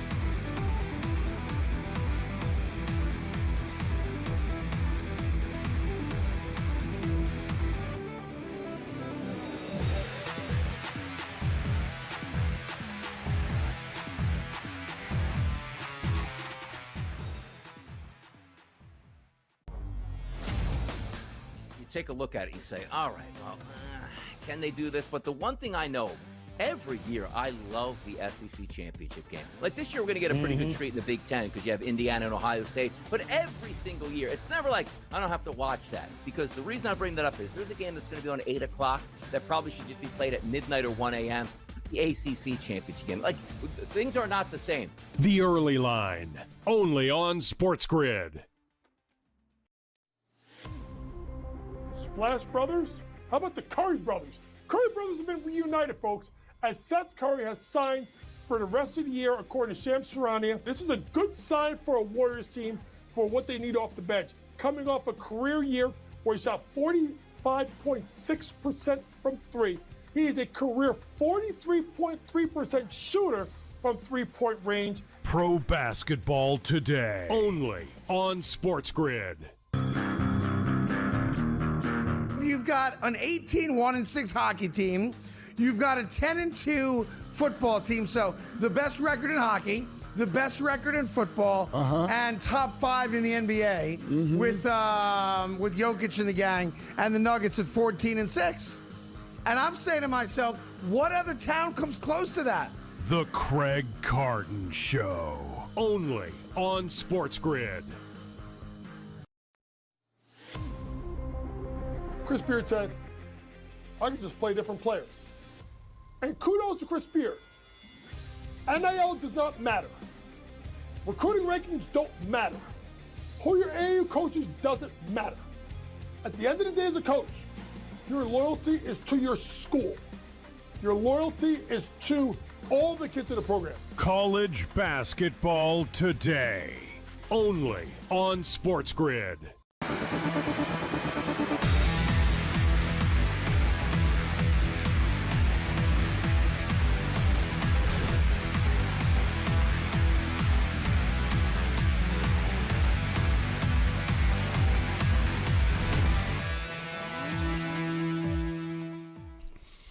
Well, we got a football game going kind of the way I thought it was going to go, to be honest with you. I like the under. Kind of thought it would be an ugly sort of smash mouth game.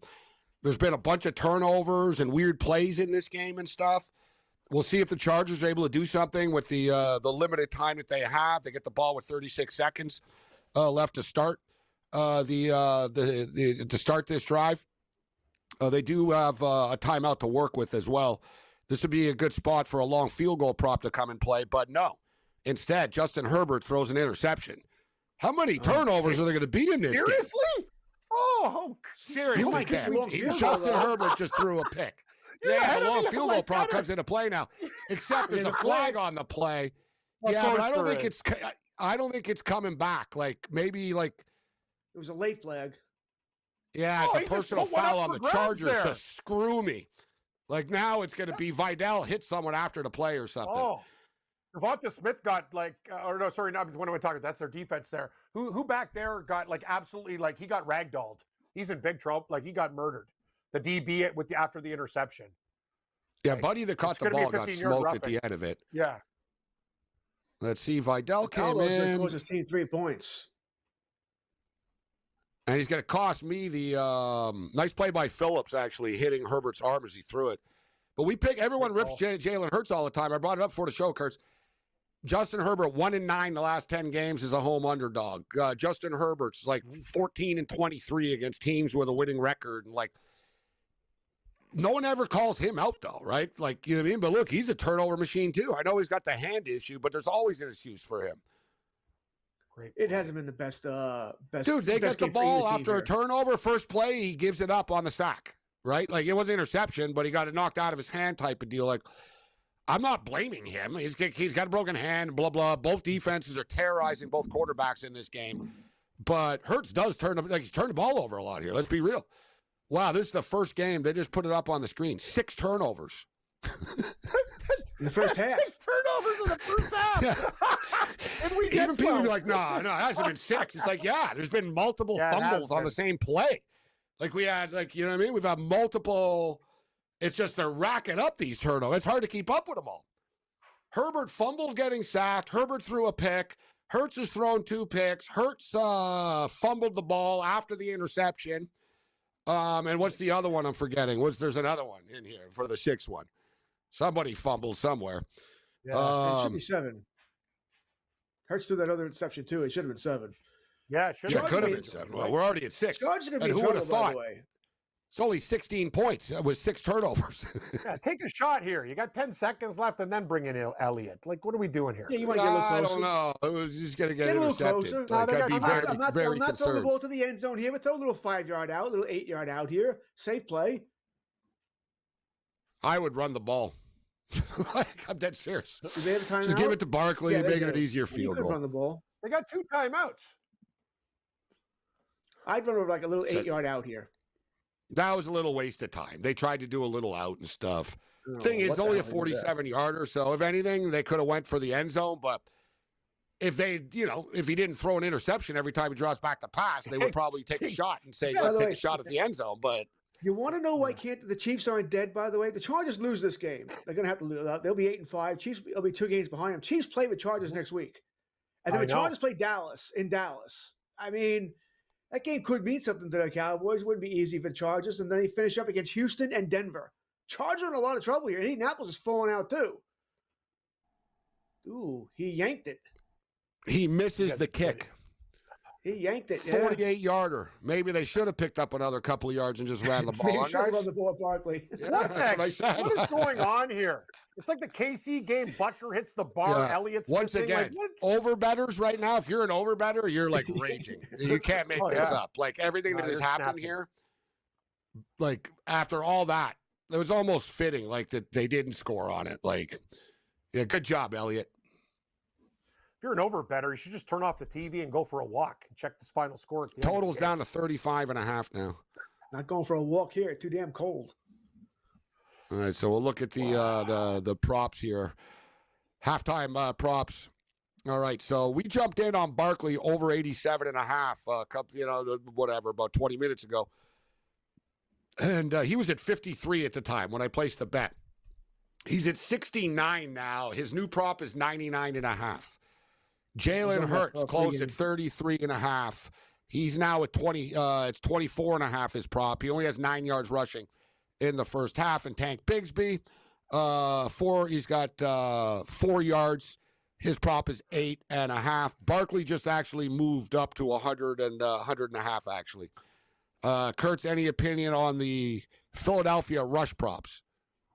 Yeah, it was on the first two you mentioned there pregame as well here. They were theorizing all week that the fact that Sirianni's back involved, that Barkley was going to be a big rushing presence, and Jalen Hurts. One of the big things about Hurts this year is that they aren't calling design runs for him. So people were once again theorizing with Sirianni back involved, they would be the design runs, and we have seen a couple of those here. I expect that to continue. The offense is not really having much of a problem as far as the run game is concerned. It's Hurts throwing the ball.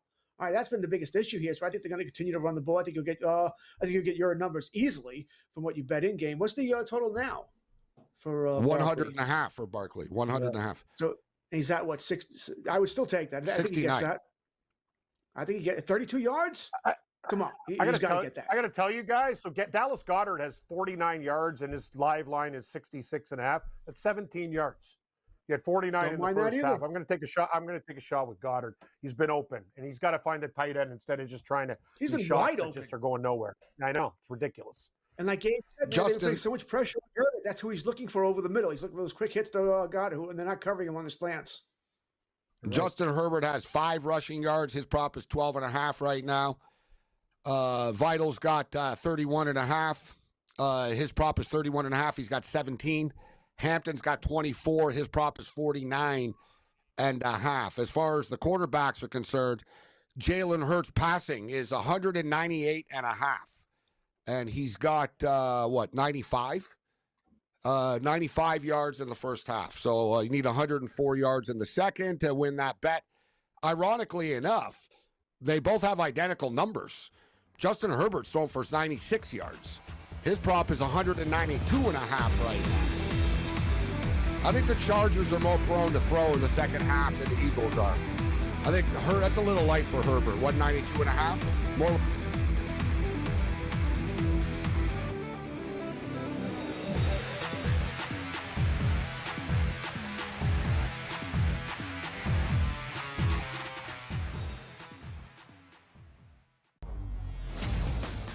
You take a look at it, you say, all right, well, can they do this? But the one thing I know, every year, I love the SEC championship game. Like this year, we're going to get a pretty good treat in the Big Ten because you have Indiana and Ohio State. But every single year, it's never like I don't have to watch that. Because the reason I bring that up is there's a game that's going to be on 8 o'clock that probably should just be played at midnight or 1 a.m.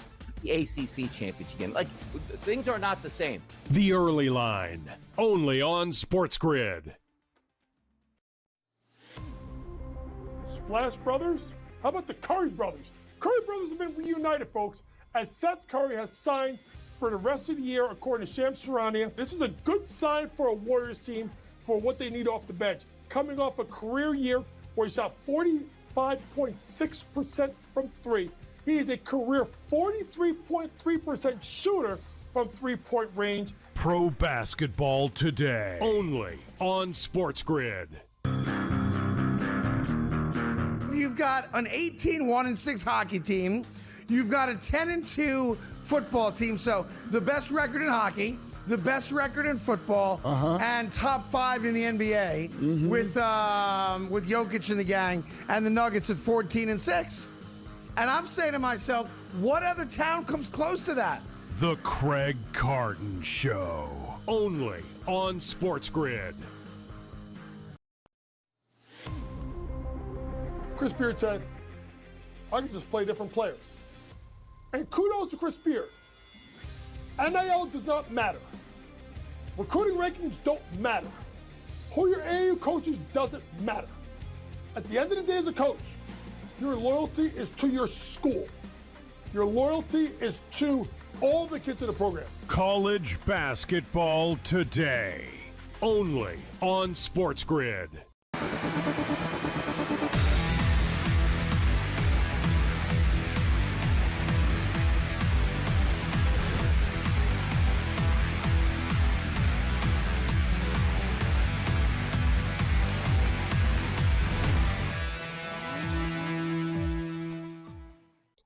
In-game live continues. I am Gabriel Morency. All right, so we're at the half right now, and a quick check of the updated number. The Eagles are getting 3.5, and the total is now 35.5. And remember I told you guys at kickoff, I said, yeah, the total seems light, but last night it was a really low number, and I ended up just keep on betting the in-game unders all the time. So I sort of felt the same way about this game. I was like, yeah, it's light, but I bet you I'm going to end up betting a 35.5 or a 34.5 later because nothing is going to happen in this game. It started off quickly. It got as high as 45.5, but it's really settled in. It's 35.5 right now, which is pretty light, though, considering we're at 16 right now, right? So it doesn't take too much. 20 points gets us there. If you're going to bet the second half over, under in the second half, Kurtz, do you think 20 points are scored? It seems like whenever I bet the under at the half, I lose on these primetime games every single time here. I mean, listen, if not the turnovers, we'd have this number already. Stop turning the ball over, we'll get the number. I'm gonna go with the over only because I keep losing whenever I take the under. Cam, over or under 35.5? I think it gets there, Gabe. I think we can get to 36. I think your teaser, I still think will be okay with 48.5. Yeah, I think we get over that number. There's been opportunities here. It's been an absolute gong show, missed kicks, turnovers, whatever. I think we can clean it up. And I already got the Eagles plus 6.5 live when they were down, and I would hit 3.5 if you haven't made a bet yet. I think that's a big number. I think they come back and win this football game. I don't like middling games, but I have the under 40.5 right after kickoff there. I have a 49.5 with the teaser with the Eagles, but I kind of get the feeling we're going to get to 37 here. I could see 2 touchdowns. Each team scores a touchdown, and they both kick a field goal. That's 20 points, right? Unless there's a missed extra point or something like that, but I do think 20 points is manageable here. That it gets to 36, 37, 38 type of deal. I'm not sure it gets to 41, but I think it does go over to 35.5. All right, Kurtz, before we get you out of here, the winter meetings in Orlando have begun. It's been a pretty slow off season as far as Major League Baseball is concerned for the most part. Naylor re-upped with Seattle. Dylan Cease was really the only big deal that's happened so far. But now the winter meetings, this is where this stuff goes down. Kyle Tucker is meeting with teams. He did meet with the Blue Jays a couple of days ago. We know that already. But the word from the winter meetings today is that the Detroit Tigers are serious about trading Skubal, and that the Dodgers and Tigers have been talking, and no one's denying it. Multiple LA media outlets are reporting it point blank that the Dodgers and Tigers have been seen together. They're talking, and it's no secret. They're talking about a potential Skubal deal and other potential deals. Do you believe that Skubal is going to end up on the Los Angeles Dodgers?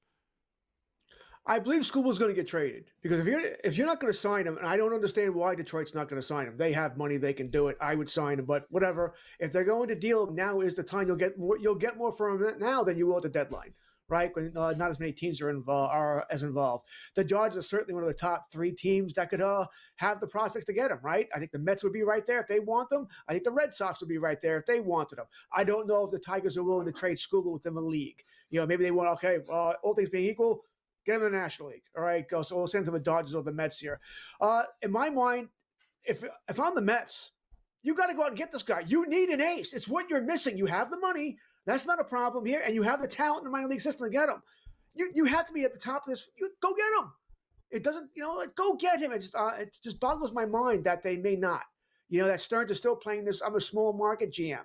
No, you're not the Brewers GM. You're the Mets GM. Go get this guy. You need someone to anchor that staff. Yeah, it might cost you McLean. It might.